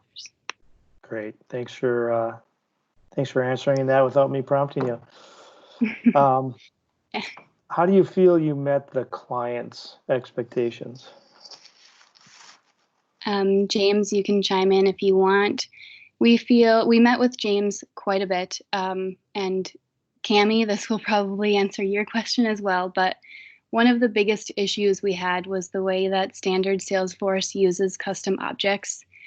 We were originally shooting for a more fully automated system, but due to the constraints Salesforce has on its custom objects, we were forced to shift gears and go for a more hands-on approach, which is not exactly where we wanted to be, but after meeting with James multiple times, we've now reached a spot where we're comfortable and feel confident that we have delivered the requirements.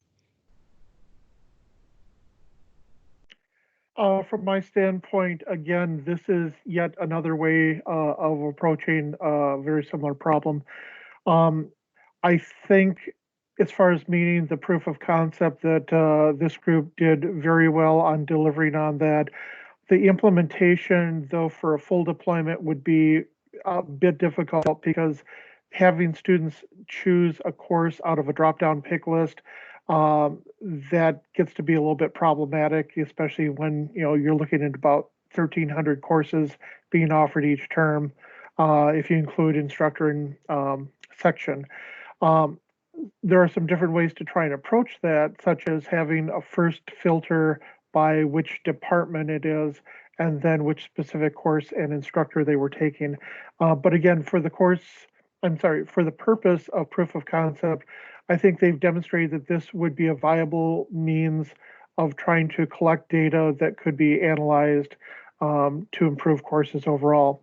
The one other thing that I was thinking about is, as I was listening to the presentation, this implementation could possibly be done in a loop so that once they've come to the survey, that they could answer the questions for their first course and then answer the questions for their next course and next course, instead of having to drop out and come back in. So that might be, one other possible consideration for a full deployment. Thank you, James. Are there any other questions for our group?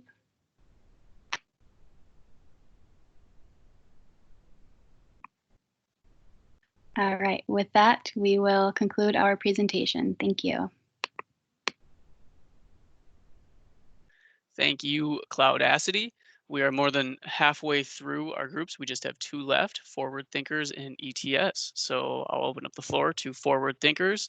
Go ahead and take a minute to set up and start whenever you're ready. Great job, by the way, Cloudacity. And for those people that would like to, again, engage in an evaluation process, the evaluation form for Forward Thinkers is available right now. Check the chat.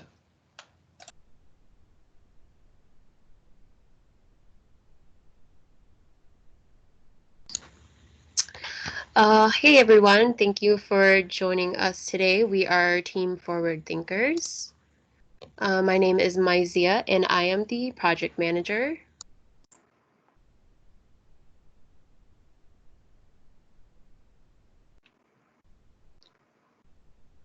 I'm Luke Matson. I'm one of the subject matter experts. I'm Sharon Munaji, and I'm also one of the tax leads.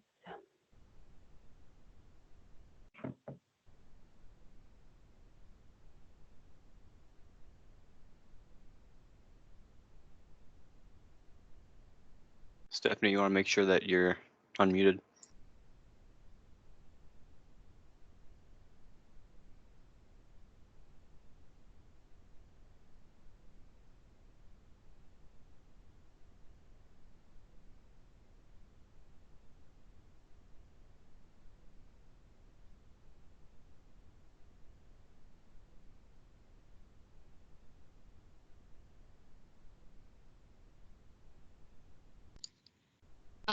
So we'll move forward while Stephanie fixes her audio situation. Stephanie is our business analyst. And again, we are Team Forward Thinkers, and we're really excited to share our Salesforce CRM application with everyone. So first, we're going to go over what our problem is. There were three main areas that we wanted to focus on solving, which is student retention, advisor resources, and section courses for particularly online students. So when we look at student retention for online students, their student journey is very different from on-campus students. So engagement looks very different for them. Advisor engagement is optional. From the student's perspective, they may opt out of engaging with advisors, which can result in extended back and forth communication with their advisor or miscommunication and delayed communication regarding their program plan requirements. When students don't know what courses to take, this can delay their graduation. Students may also take unnecessary courses, which creates confusion over what their required courses are. And this results in a decrease in advisor engagement and may lead to dropping out to seek out other universities that they feel have better advisor to student engagement and support. Students who don't seek out advisors for help and choose not to reference UW Stout's course requirements may attribute to the lowered student retention and students who the numbers for students who complete graduation. This may result in UW Stout losing revenue and resources. The next part was regarding advisor resources. Currently, there are one or two advisors that oversee all students in a program. During enrollment times, advisors are tasked with gathering this information for multiple students in the program and can be overworked by juggling all this information. With a high workload, they don't have the resources to employ high technology solutions, and more advisors cannot be hired because of a limited budget. So even if a technology related solution was implemented, it requires money for support, training, educating supports advisors and faculty who do use it, which is costly. And then when we look at section courses, sometimes there are too many courses being offered, but not enough students to fill the courses. This can result in course cancellations because there aren't enough students to fill a course, or too many courses are being offered with not enough students to fill them. So if there is some sort of baseline information about the number of online students registering for a certain class, it can provide program directors, department chairs, or program advisors information on how many courses should be offered for a semester, or an estimated number of how many students will enroll in specific courses. Stephanie will be walking us through what our solution is.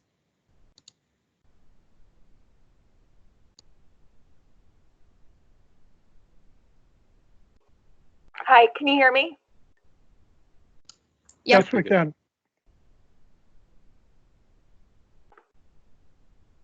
Hello? Yeah, we can hear you, Stephanie. Are you able to hear me? Yes, we can hear you. Her speakers might be muted. Okay, thank you. All right, so with the solution, our solution is intended to help the university overall, to help the program advisors with their workload and efficiency, for the program directors with their course planning, and for students with transparency and better planning with their course schedule. Forward Thinkers has created a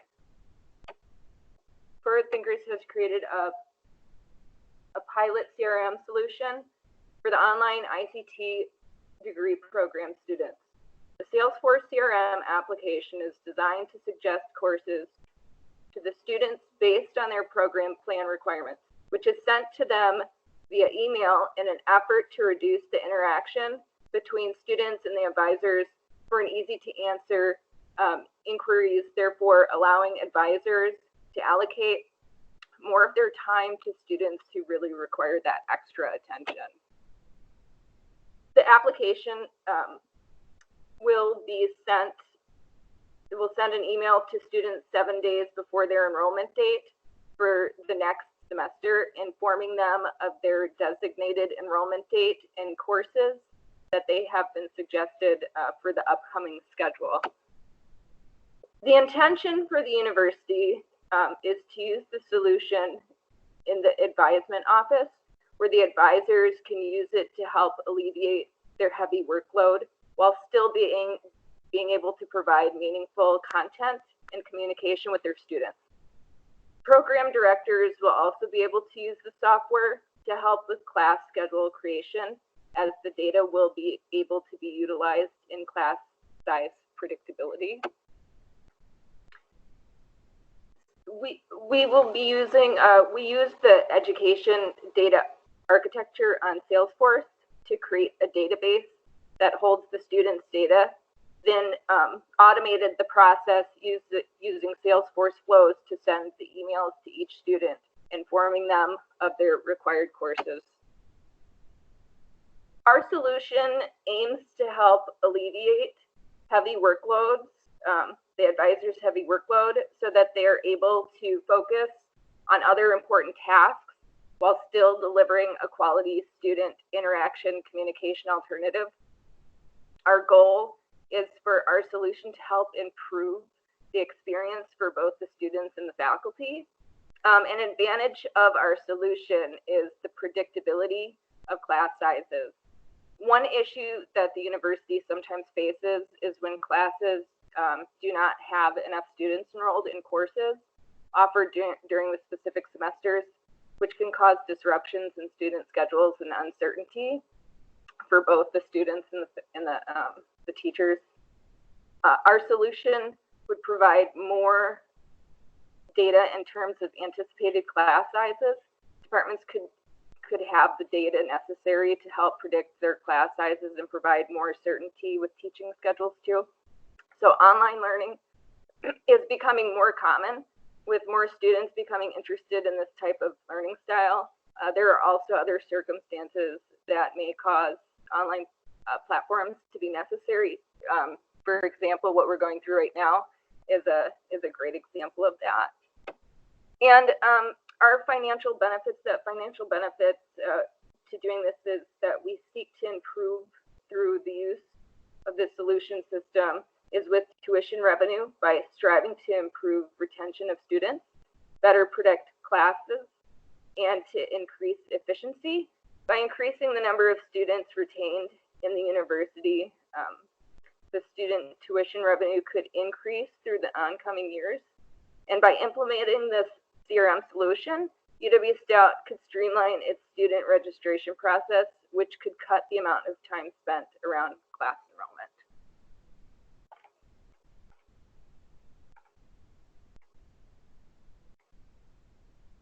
So before we walk you through our Salesforce CRM application, there are limitations to our application, and we are working with a narrowed scope, so it showcases the primary purpose of the solution what we'll be showing you today are within these specific confines. We are focusing primarily on online students because their engagement with advisors and enrollment is different. They should have also completed 1 semester of college so that we have baseline information to put in the Salesforce CRM application to suggest courses for them. The data set that we're using is focused on undergraduate online students in the ICT program, and the data is following the ICT program plan requirements. We are excluding elective courses and focusing on core classes for the program. We're also not looking at any special circumstances such as academic probation, academic suspension, or course prerequisites. Another aspect is that the given course suggestions in the email aren't displayed in a specific order. They're simply classes that haven't been taken that fit the program plan requirements. Luke and Sharon will be walking us through the Salesforce CRM application.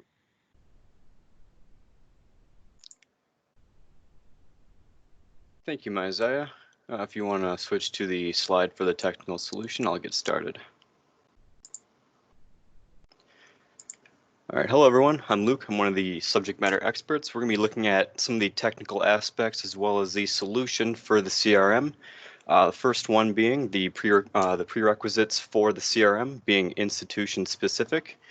These are required before any student specific prereqs are entered in. And it goes as follows with parent accounts, terms, courses, course offerings, program plan, the requirements for the plan, and the time blocks for the classes itself. Moving into the student-specific prereqs, we have the contacts and accounts, that being students or the advisors affiliated with the student accounts, the relationship, program enrollments, course connections, and the term grades. And that can be for prior classes taken by the student or classes that are in progress as well.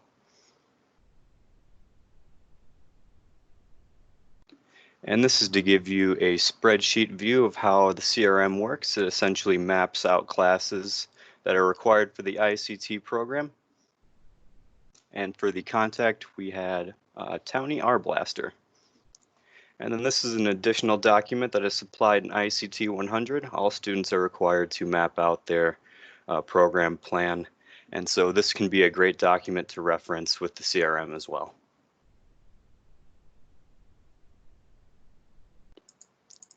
All right, and then moving into the objects reference to create the project solution, the term object, program enrollment, the course connection, term grades, and tasks. All right, so now we'll be moving into the email template itself. There are 3 merge fields in the email template, one being student name, next being enrollment date.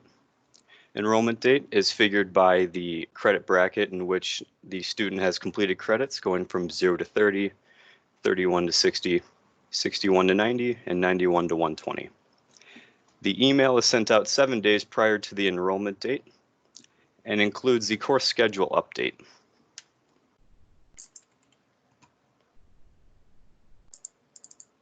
And so now that we have covered the template, this is what the actual email will look like. The course suggestion update will be inserted using plain text in an email that a student will receive 1 week prior to their registration date.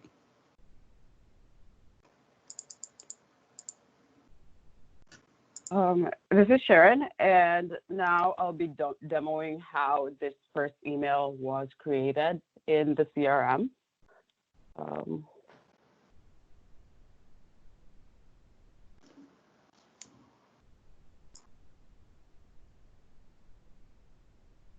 Sorry.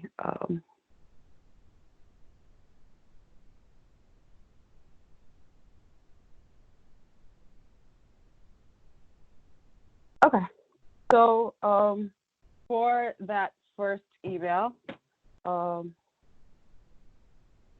is just a workflow for the first part where we're retrieving the program enrollment information for the student.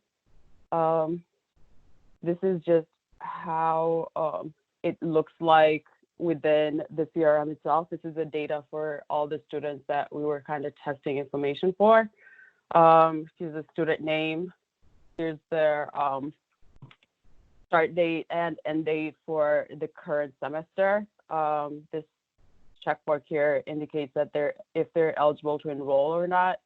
For our CRM, for this part, we were doing this manually, but of course, if we had more time and a bigger budget, we would have been able to figure out a process to automate that so that it takes into consideration special circumstances to checkmark that field. But so as far as the flow goes, the first part was retrieving information from that program enrollment table. And here we were retrieving all students who this field where it says no email sent is unchecked, is checked, sorry. It just means that they haven't been sent any email at any point regarding their course enrollment plans for the semester. And then it also identifies students that are eligible to enroll. So those are the only ones that this flow will be picking up. And then once that email, once those records are retrieved, then it will be assigning values. So as to identify each field.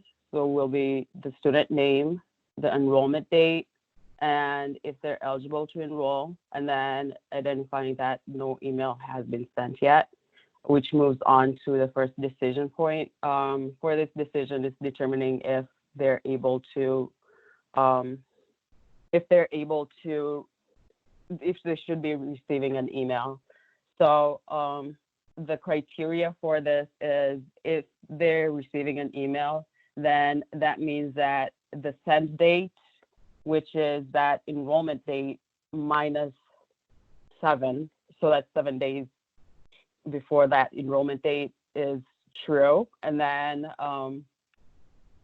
that date is actually today. So as soon as that send date hits, then this process will begin to evaluate whether they can receive an email. So if they don't receive an email, then it'll just look back to pick up the next student record. If they're able to receive an email, then the flow will go into the email process where the actual template will be created. And then after that, it will be assigning a value to that, to this no email sent field where it'll be unchecking that box. So then that will just indicate that they received an email for that semester. And then, so going into this subflow process, this is where we're retrieving all the course connection information. And this is the information on there. So it's the student's name. In our case, we had Townie Arblaster, their course ID, course name, credits attempted, credits earned, if this is a class they've taken or if there's a class they're planning on taking. And then the term is also in there. And then there's a sequence. So each freshman class has a 1 on it, 200 level class has a 2, and so on. So for that process, it'll get all the records where based on an input from the previous flow with the student's name. And then it'll be where credits attempted are 0, meaning they haven't taken that class yet, or the class is not in progress. And then the status for those courses retrieved will also be current. And then obviously the student name from the program enrollment has to match the student name from the course connection. Once those records are identified, then it'll just assign values to each of the fields collected, and then use that information to create an email. So what I'll be showing, I'll just debug just because if I try to run the whole process, it'll send me a whole bunch of emails in my inbox, and I don't want that. So the student we were using was County Arblaster. You can either put their email or their actual name and run the process. And in here, it'll just create the email itself. And I should be receiving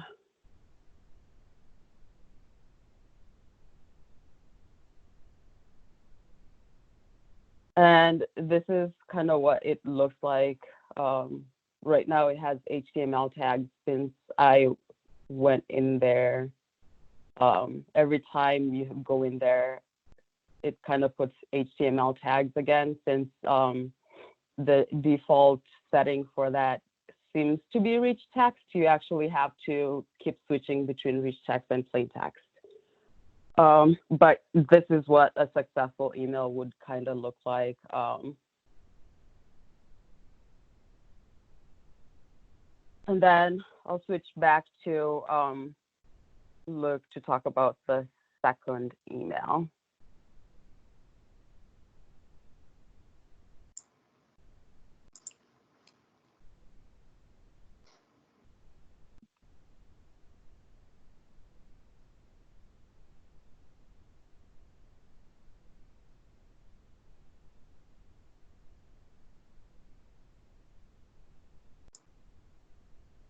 I think my video is supposed to be sharing the screen.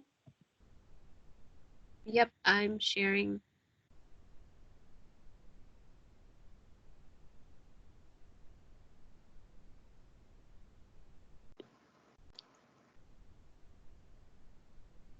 It is not displaying for me in the team call.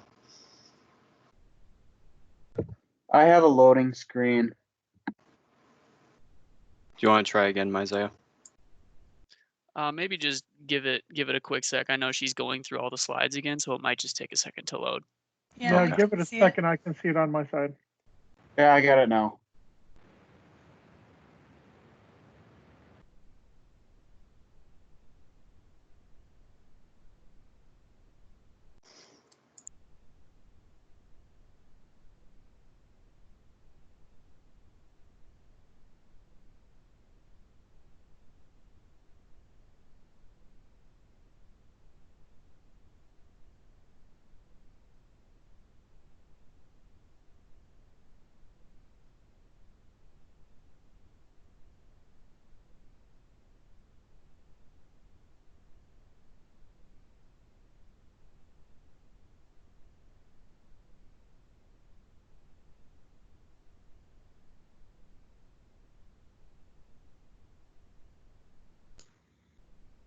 I do apologize. Is it still loading on your end, Luke? Yep, it is. Okay. This is James. I see it on my side, so just give it a moment. Okay. Okay, it just popped up for me. Okay. So moving on, thank you, Sharon, for that. We're going to be moving into the second email. This email is only dependent on if the student wound up either withdrawing from a class or ultimately failing towards the end. So with the second email, it's going to consider the classes that were dropped or failed by the student, and it will refactor that into the updated suggestion report. And then this is the sample email of what the second email should look like. So it'll tell you that the class that you did not wind up passing or withdrew from. And so it'll reevaluate and give you an updated list of classes that you should be enrolling for the next semester. And I will say that the second email will be sent out 12 days after the semester ends. We figured that would give enough time for final grades to be posted if a professor maybe decides to change grades or whatever the circumstance might be. We felt that 12 days was enough time for that. So we're moving into the demonstration for that as well.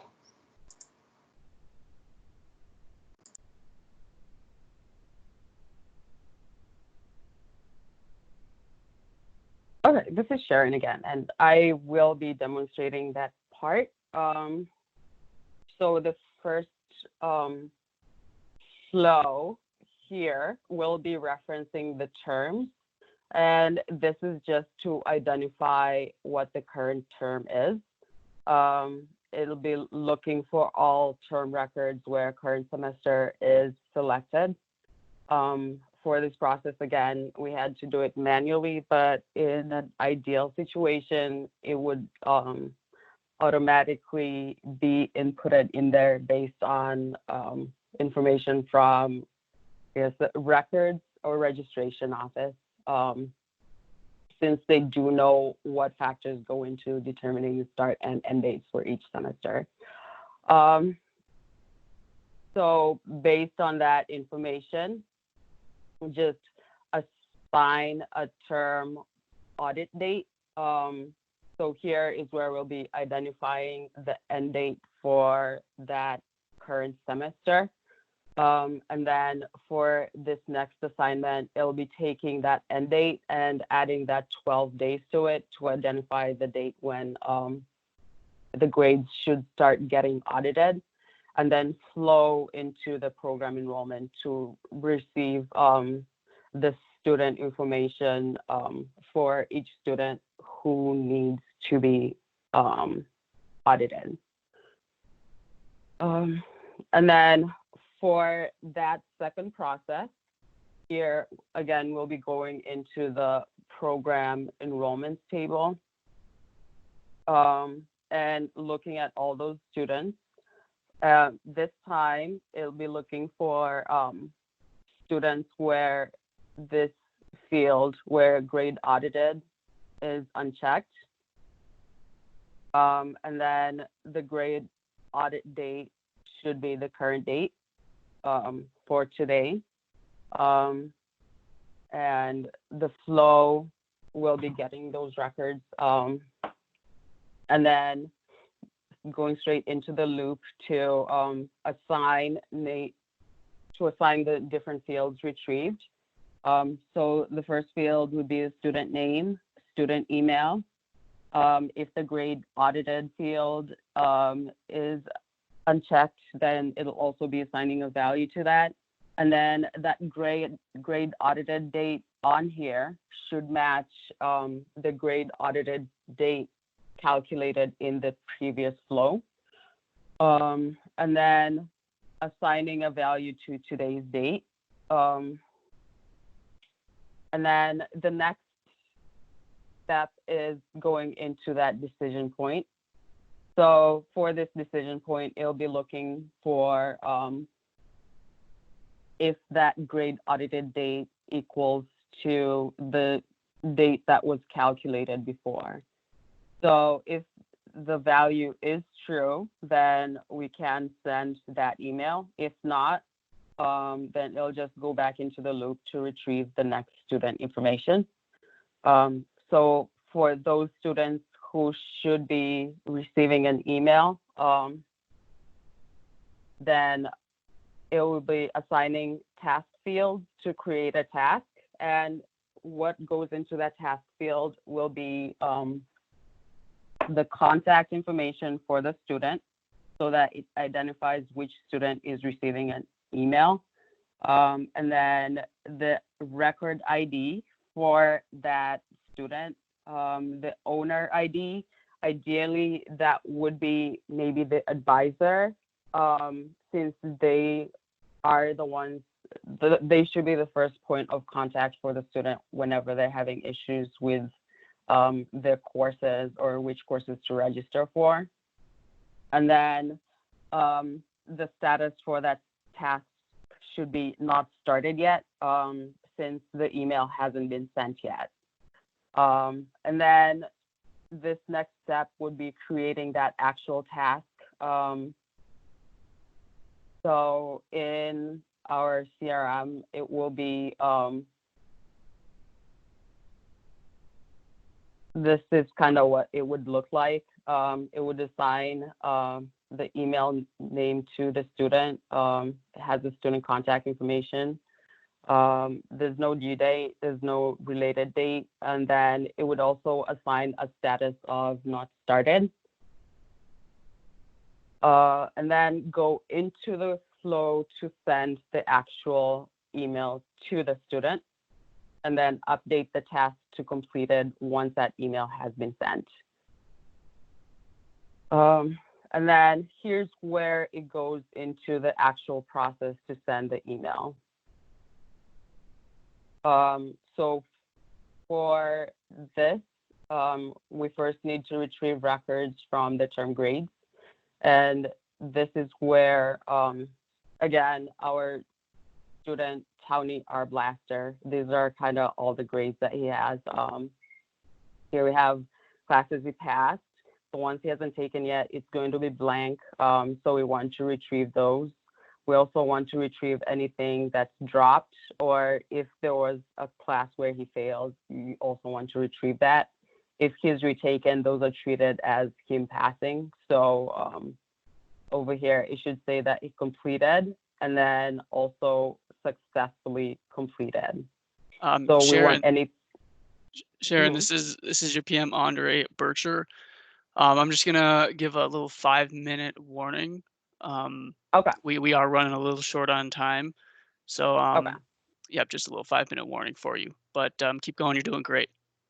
Okay. So basically, the flow will just be retrieving anything not successfully completed, determining which one they failed and which one they need to take over again, and using that information to create the email template. And just to demo it, I can just run the whole process from here. Once that's done, I should be receiving an email from the student. And this is what it'll end up looking like. So this is a course that he had dropped, and then these are the suggested courses. Sharon, we're only seeing the Salesforce screen right now because you shared just the application. Oh, okay. Here we go. And then that should be the end of the demo part. Going back to the presentation. I think my V is supposed to be sharing. Yep, it's loading. So for our presentation, we were able to evaluate the program plan requirements and send the emails to the student, and also inform them of their enrollment date. Audited the grades 12 days after the term end date, and then send their emails for the required classes. What would a fully implemented solution look like? From an institutional level, it would be more streamlining between each object. So accounts, contacts, and courses would all be connected. Whenever student information is put in, everything would automatically be filled out in the other object. From the student-specific information, automation between contact accounts and their advisors, the ability to associate extracurriculars and special circumstances, better automation between term, plan requirements, enrollments, connections, and grades, better email tracking mechanisms, and customized dashboards for each user role.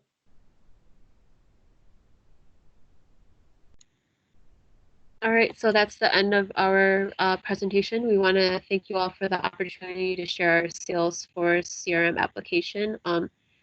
We also wanted to thank James for a lot of those late night meetings with our team. I do apologize if the meetings are really late at night for you. You gave us a lot of technical insights and suggestions that helped us overcome many obstacles. So I'm going to open the floor for any questions and comments for me, Stephanie, Luke, or Sharon. Thank you. This is James the client. I'm going to just jump in here very quickly and say your team created a solution that has a huge amount of work in it and could really be a game changer if something like this were to be offered. I think you've done a fantastic proof of concept here. My only suggestion is that for some people who might be a little bit less non-techy, we didn't maybe need to go through the flows quite so deep.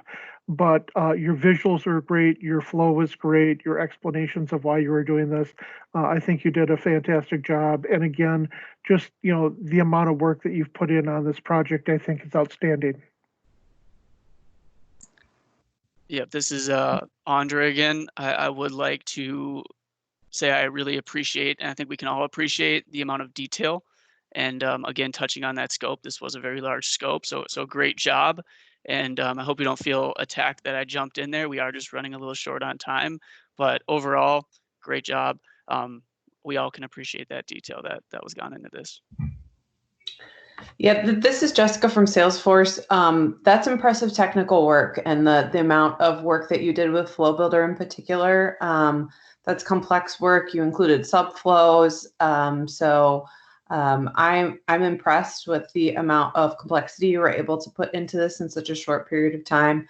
I'd echo James and Andre just for future, just tightening up your presentation a little bit and perhaps not going so technically deep, but I hope everyone on the call understands just how complex you were able to, how you were able to implement the solution with tiers of complexity. And I also really liked that you leveraged the education data architecture.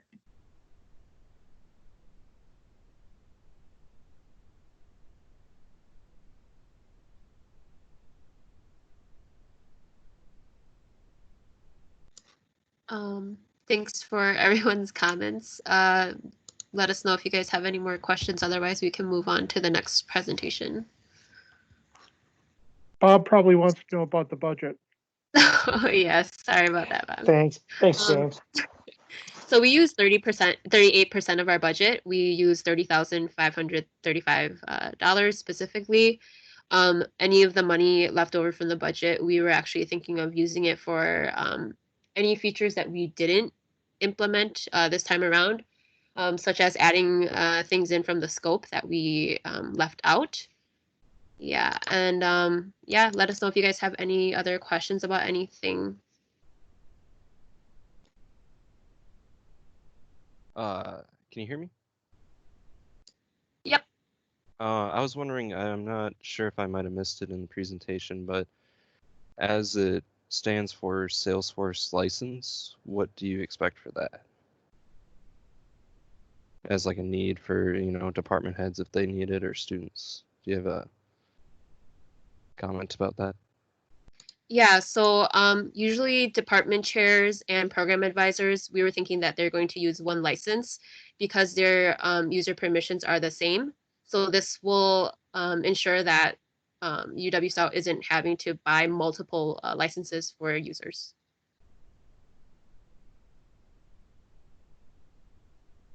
Awesome, thank you very much.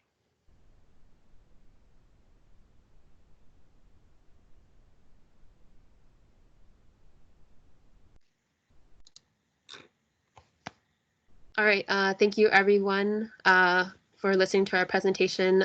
We do apologize if it was a little long. All good there. Thank you, forward thinkers. Great work. We'll move on to our next, final, and last but not least group, ETS. ETS, take a minute to set up. The virtual floor is yours. For everybody that's observing, the evaluation form for ETS is available now.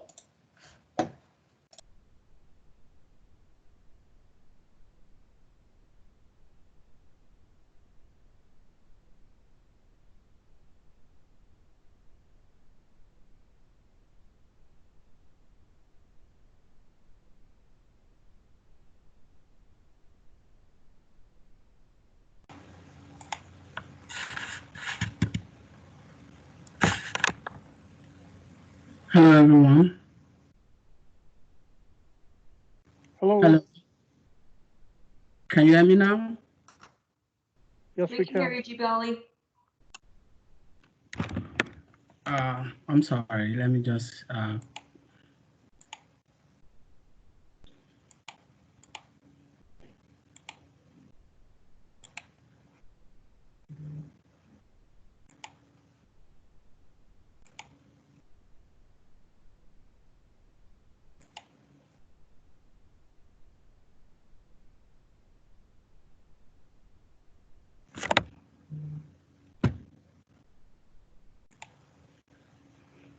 Hello? We can hear you.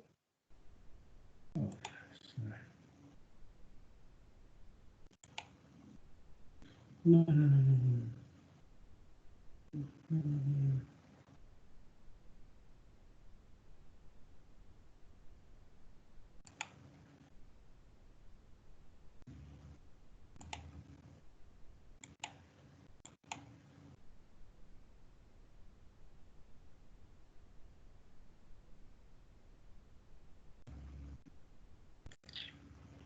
I'm sorry. I'm just trying to. I'm sorry for.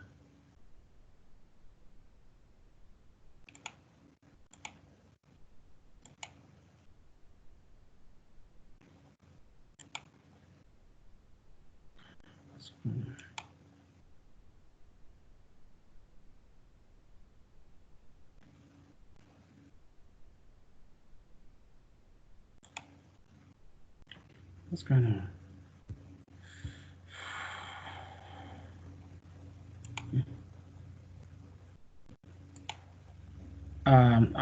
I'm sorry. I'm trying to fix up the challenge, please.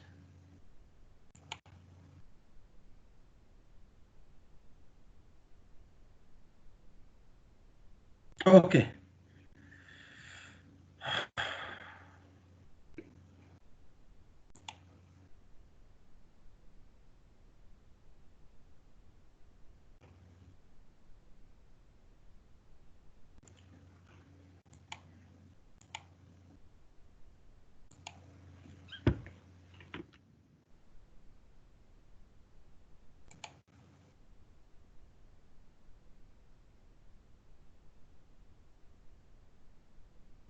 Apology for.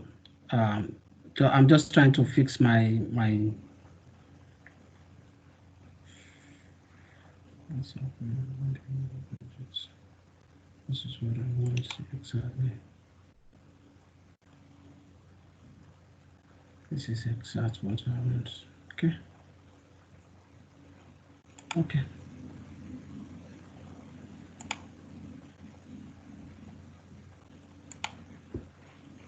Hello. We can hear you, Jibali.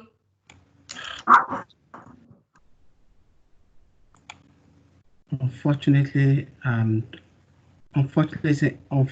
can't see my previous presentation, so I have to fix it up again. I'm sorry.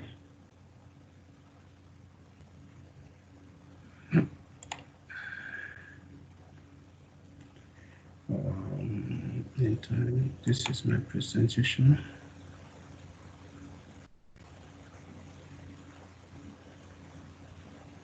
We can see your presentation now. Okay. Yep. I'm sorry. Good afternoon, everyone. Sorry for the little time taken from the scheduled time. My name is Somogbola Fabenja. I'm one of the technical SME.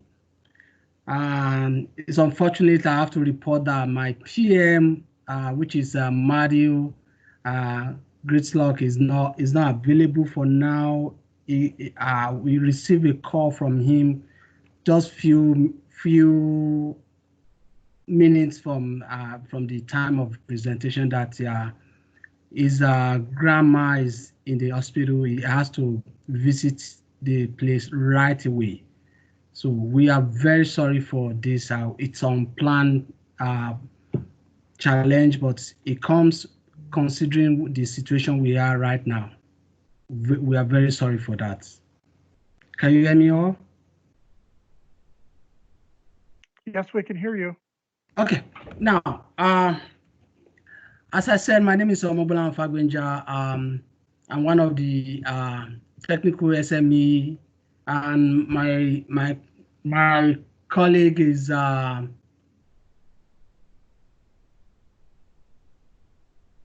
Are you there? My name is Robert Brown. I was a business analyst for ETS. I am Brett Clark. I am the other technical SME.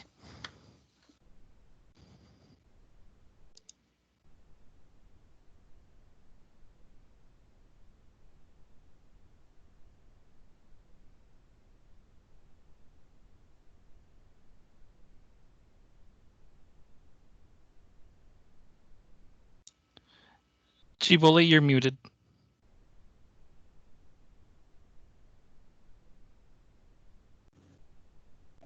Apology for that. Hello? We can hear you again.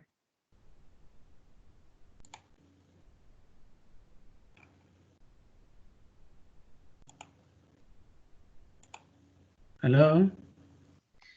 We can hear you, Giboli. Oh, I'm sorry. I think it's my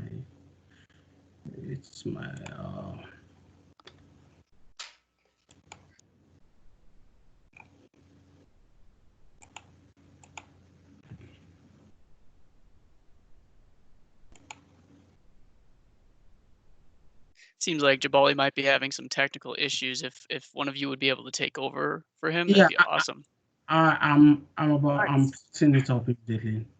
So the problem that we came across was that the course evaluations were being done manually, which was a very time-consuming process, and that because they were manual, each instructor was able to set their own questions and everything, so that the information that was gathered from it wasn't as applicable across the board. It was more specific to their courses.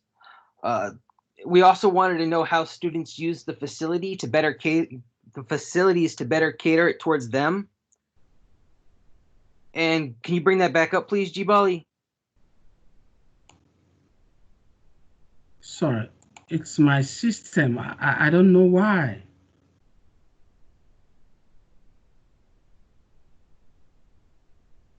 Do one of the other team members have a copy of the presentation and they could share it?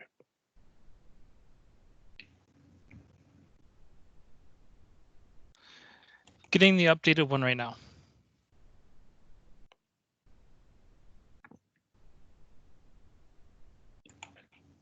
Sorry about that. So back to where I was, we figured knowing how the students would use, and now I can't control this one. Okay. I'm. Can I take over, please? I'm Sure. sorry. Absolutely. I'm sorry. I have a lot of technical challenge. I never see this before, but it happens when it comes to some of the technical problems. I'm sorry for that.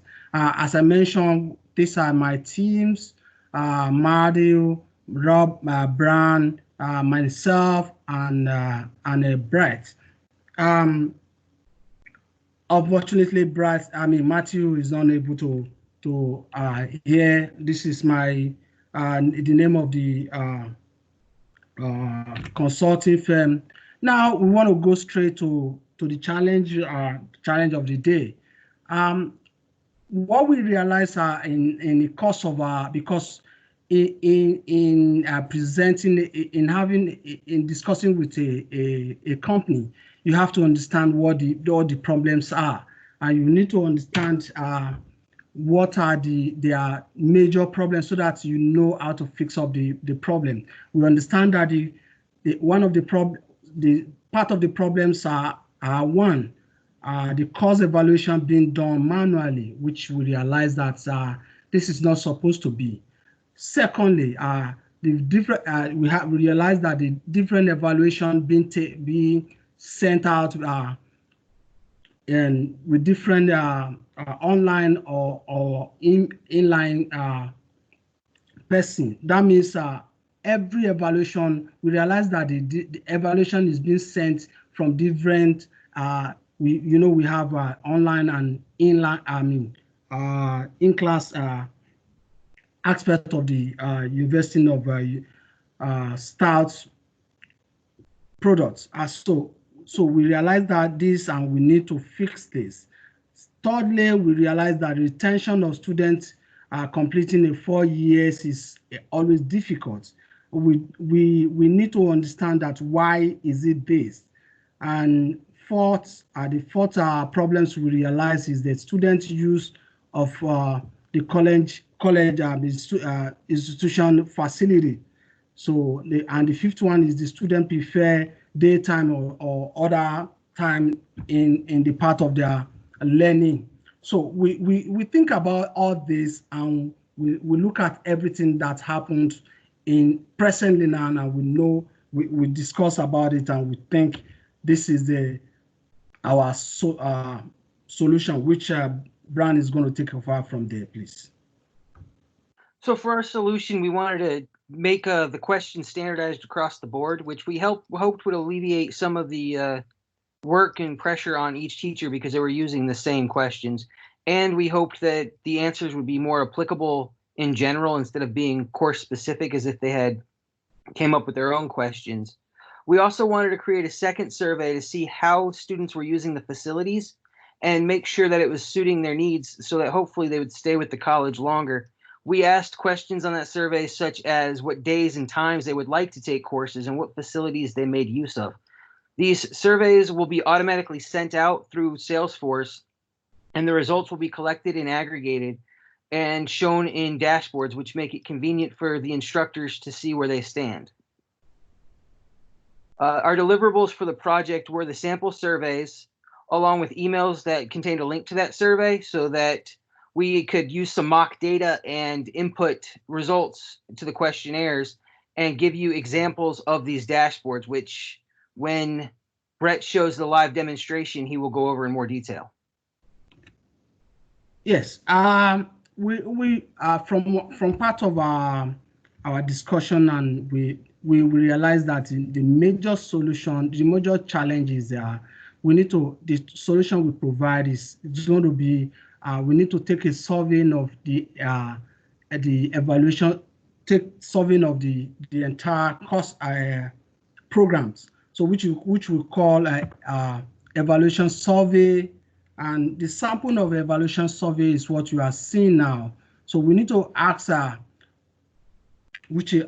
for example, now we ask is the instructor effectively presented relevant concepts and techniques. So if we have a lot of questions like this, we stream the major important question to 10 questions, which is the key question that need to ask, because we realize that the retention is very important. We don't want a situation whereby we realize that it's not the best for the institution for anybody to come in and after 1 or 2 years is transferred to another institution, which is an institution that have made a lot of costs for this very person. So that's why we are taking this step to realize, to know what is the situation. So once we are able to get this situation, once we are able to get these answers, this institution will be able to know, okay,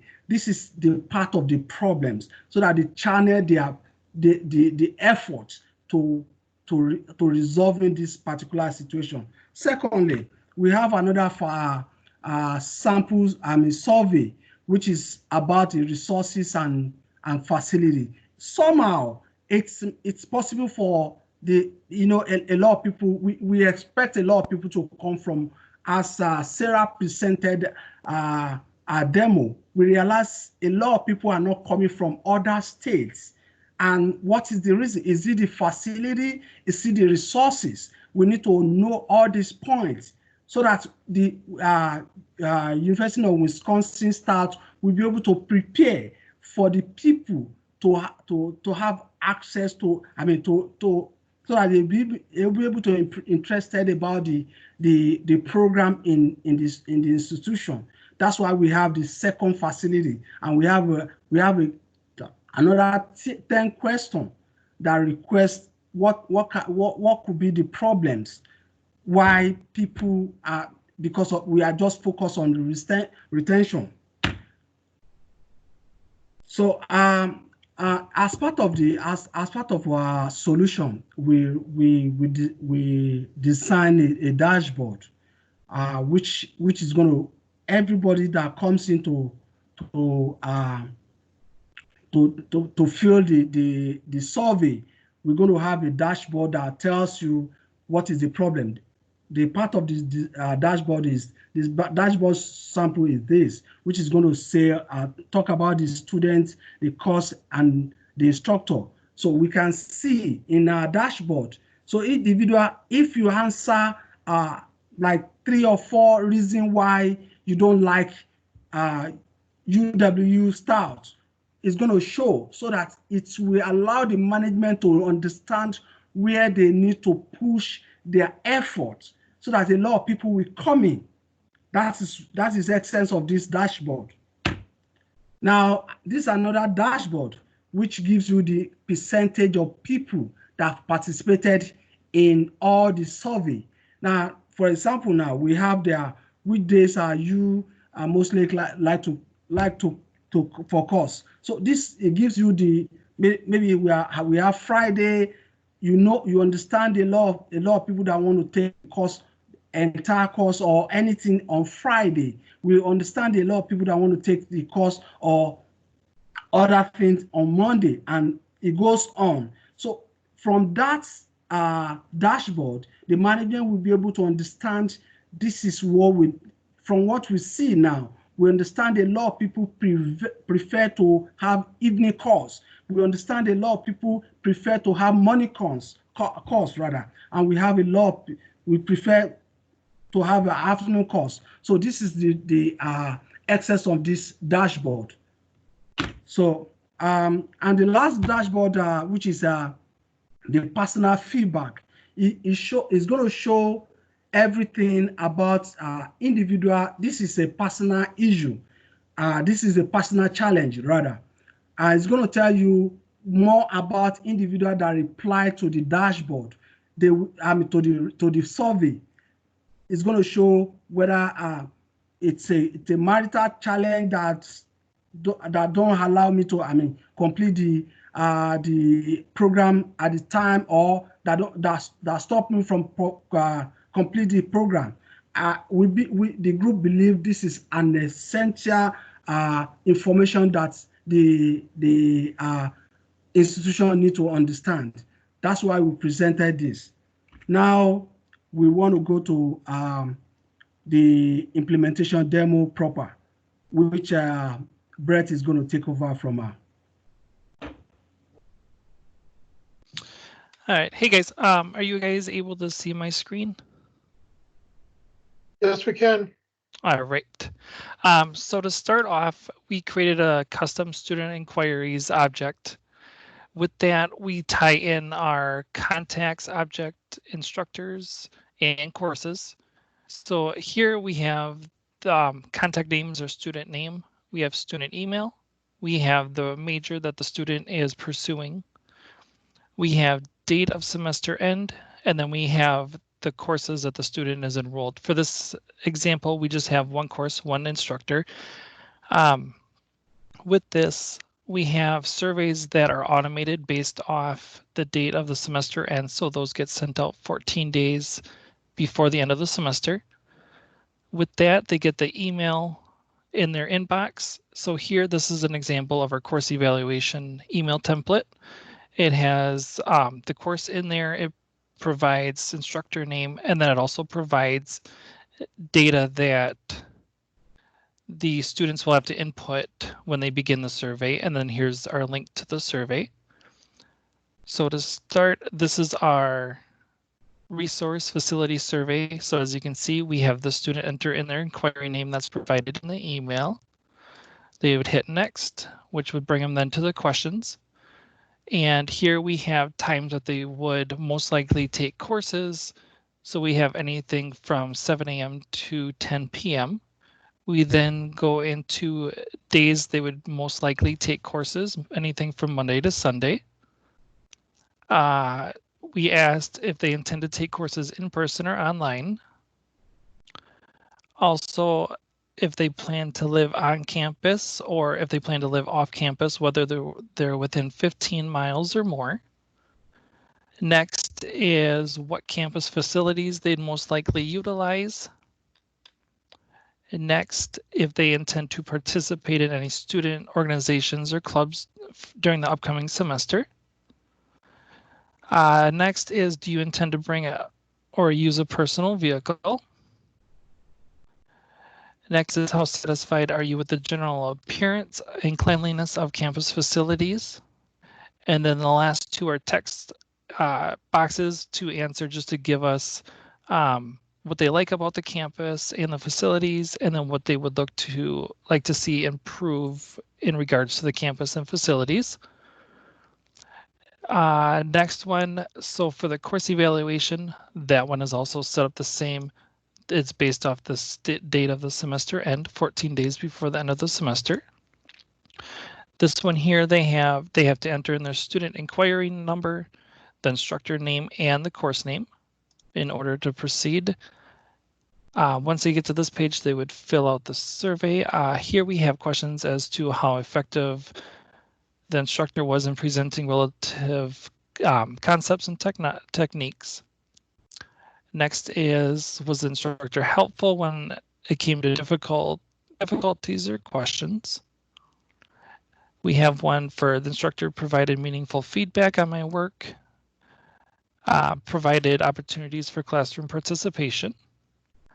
How would you rate the overall effectiveness of instructors' teaching? The coursework helped me understand concepts more clearly. The course developed my abilities and skills for subject.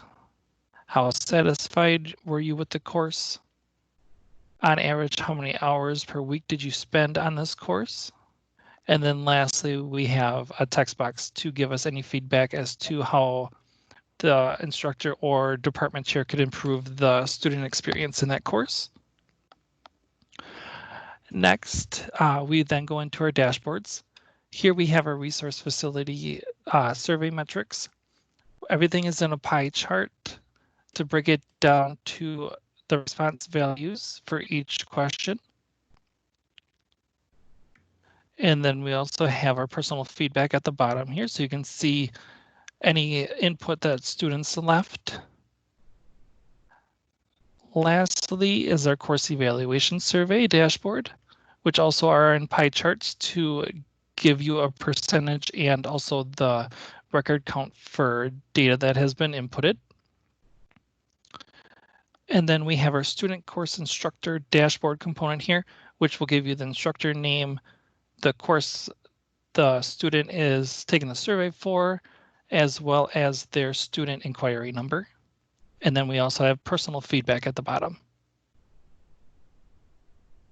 And that is our Salesforce site.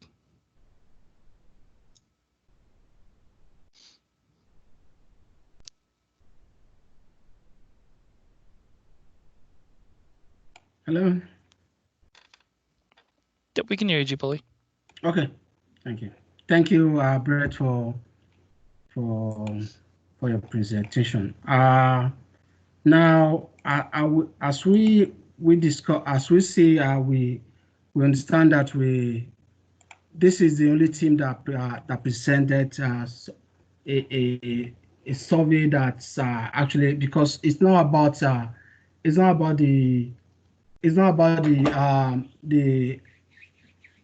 just have a survey, but just have something that is more important to the institution, that we realize that these are possible things that actually affect people to possibly make a transfer to other institutions, which is very key, because without having a student complete their time or their scheduled time, it's going to be an effortless for institution. That's why we have this survey. So once we have this survey, we're going to have I believe institution we have a change of everything regarding the retention and the rest of it. So please, if there's any question, please, we'd like to hear from you, please. This is James, the client. I want to say that this again is an example of taking one problem and looking at it a different way. So one of the things I think is really outstanding as a concept is taking a look at the facilities, what times students want to take courses, what days they want to take courses, that type of thing. So that again is unique to the solution. I do have questions about the dashboard though, because it looks like regardless of class, all the answers get aggregated together. So there's not a way to determine which answers on the questions go to which class. Am I correct in that understanding at this point?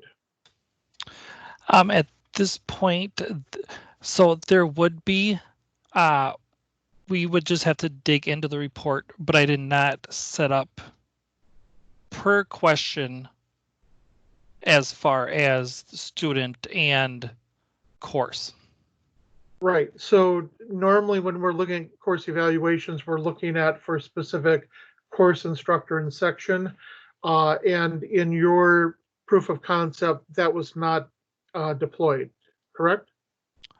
I just brought it all into the one dashboard component for the student, course, and instructor to show what it would look like based on that data. Okay, thank you. Yep. This is Cami. I have a question more related to the questions in your survey. Are those questions that are placeholders that you put in to develop your prototype, or are those questions that you actually went around and vetted with the appropriate James and other clients for the university? That I believe is just a placeholder. Robert would be able to answer that a little bit better. They were placeholder questions. We figured if this ever were to go into live production or whatever, we would talk to the teachers and get their input and everything before actually settling on questions.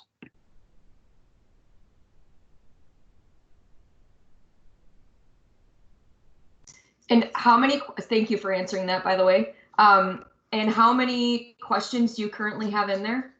Yeah, we have 10 questions each, because we have 10 key questions each on each survey for now. Okay.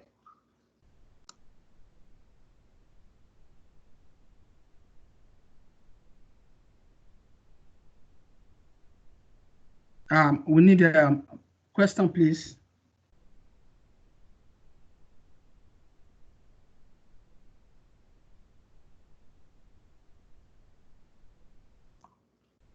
Question, please. How'd you guys do on budget? That we don't have specific numbers at this time, as Matt had that data and was not able to send it over to us before the meeting.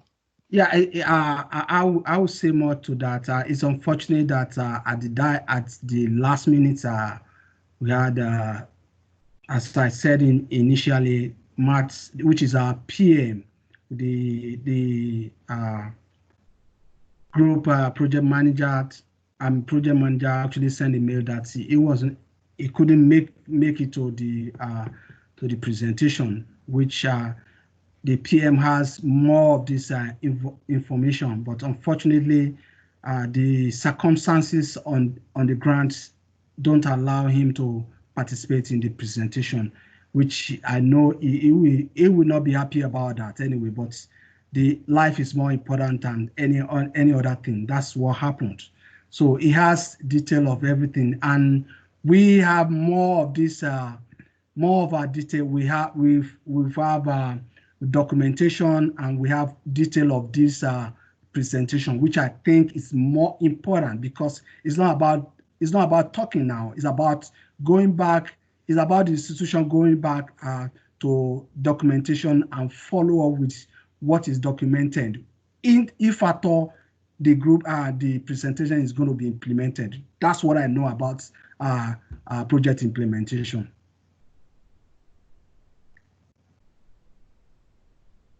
Any question, please?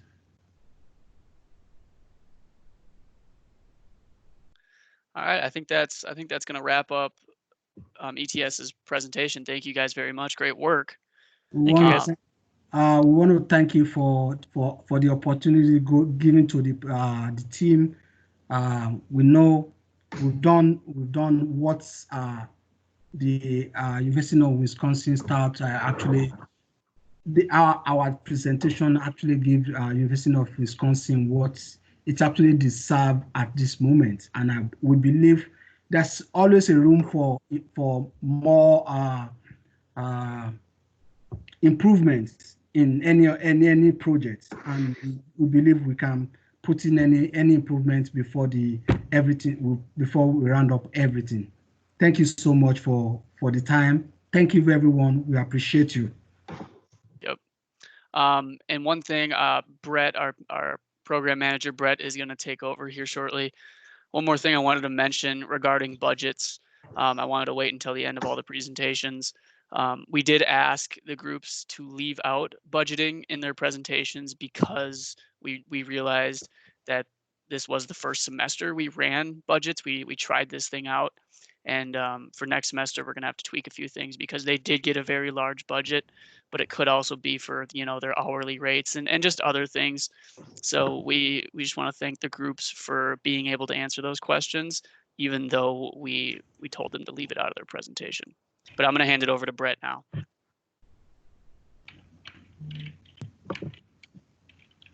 Awesome. Thank you, Andre. All for the day. Evan or James, did either of you have anything that you wanted to input before we call it a day? From my perspective, I think that the presentations here this semester were the best that I've seen so far. So I think that all the group should feel very proud of the work that they've accomplished. Yeah, one of the things that needs to be that not everybody sees in a presentation like this is that there are many other aspects that are associated with this experience. Presentation being one part, but it's not the entire part. All semester long, the leadership team engages in an evaluation ongoing with not simply, but the processes associated with consulting, which are quite complex. Then you get into the technical development, then you get into the building of a business case and the documentation. You're only seeing, quite honestly, a small portion of what is going on. Because again, in this experience, we're trying to get as close to the real as possible. And I have called this the best of consulting theater over the years. And I think we get pretty close to it. So with that being said, I just want to say thank you for the efforts that everybody, all the consulting groups and the PMs have engaged in during the semester. It's a lot of work. And as eventually you start getting paid for this, you'll recognize that, yeah, that's the reason why you get paid pretty well for doing these kind of things. So kudos to everybody that's engaged in this. Our advisory members and those people that have contributed also as far as viewing these presentations, thank you very much. This is a very important part of this. We want to get a nice perspective from people other than us to be able to communicate, because the learning never ends. The learning never ends.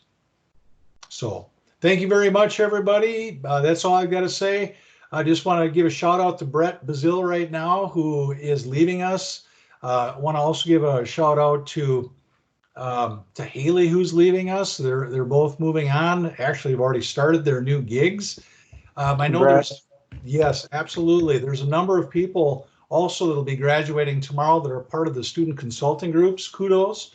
Go out there, get after it. Just remember this: everything you did in this class and everything you did in this experience is a part of a story that you can give to those you work with.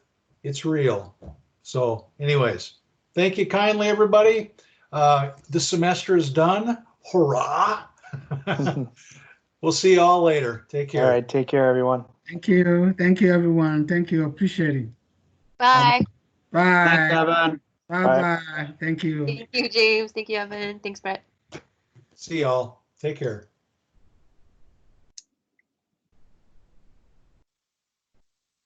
Is now exiting. unknown participant is now exiting. I'm gonna figure out how to turn that off. I mean, at least it didn't really happen during the actual presentations. Yeah, exactly. That was nice. Well, I see a few people. There goes Ashley. There goes Rachel. And then who's left? Stephanie's still here. I'm just hanging out. Just chilling. All right. Well, I'm going to get out of here too because I need to. I'm going to stop recording. That will be a good idea.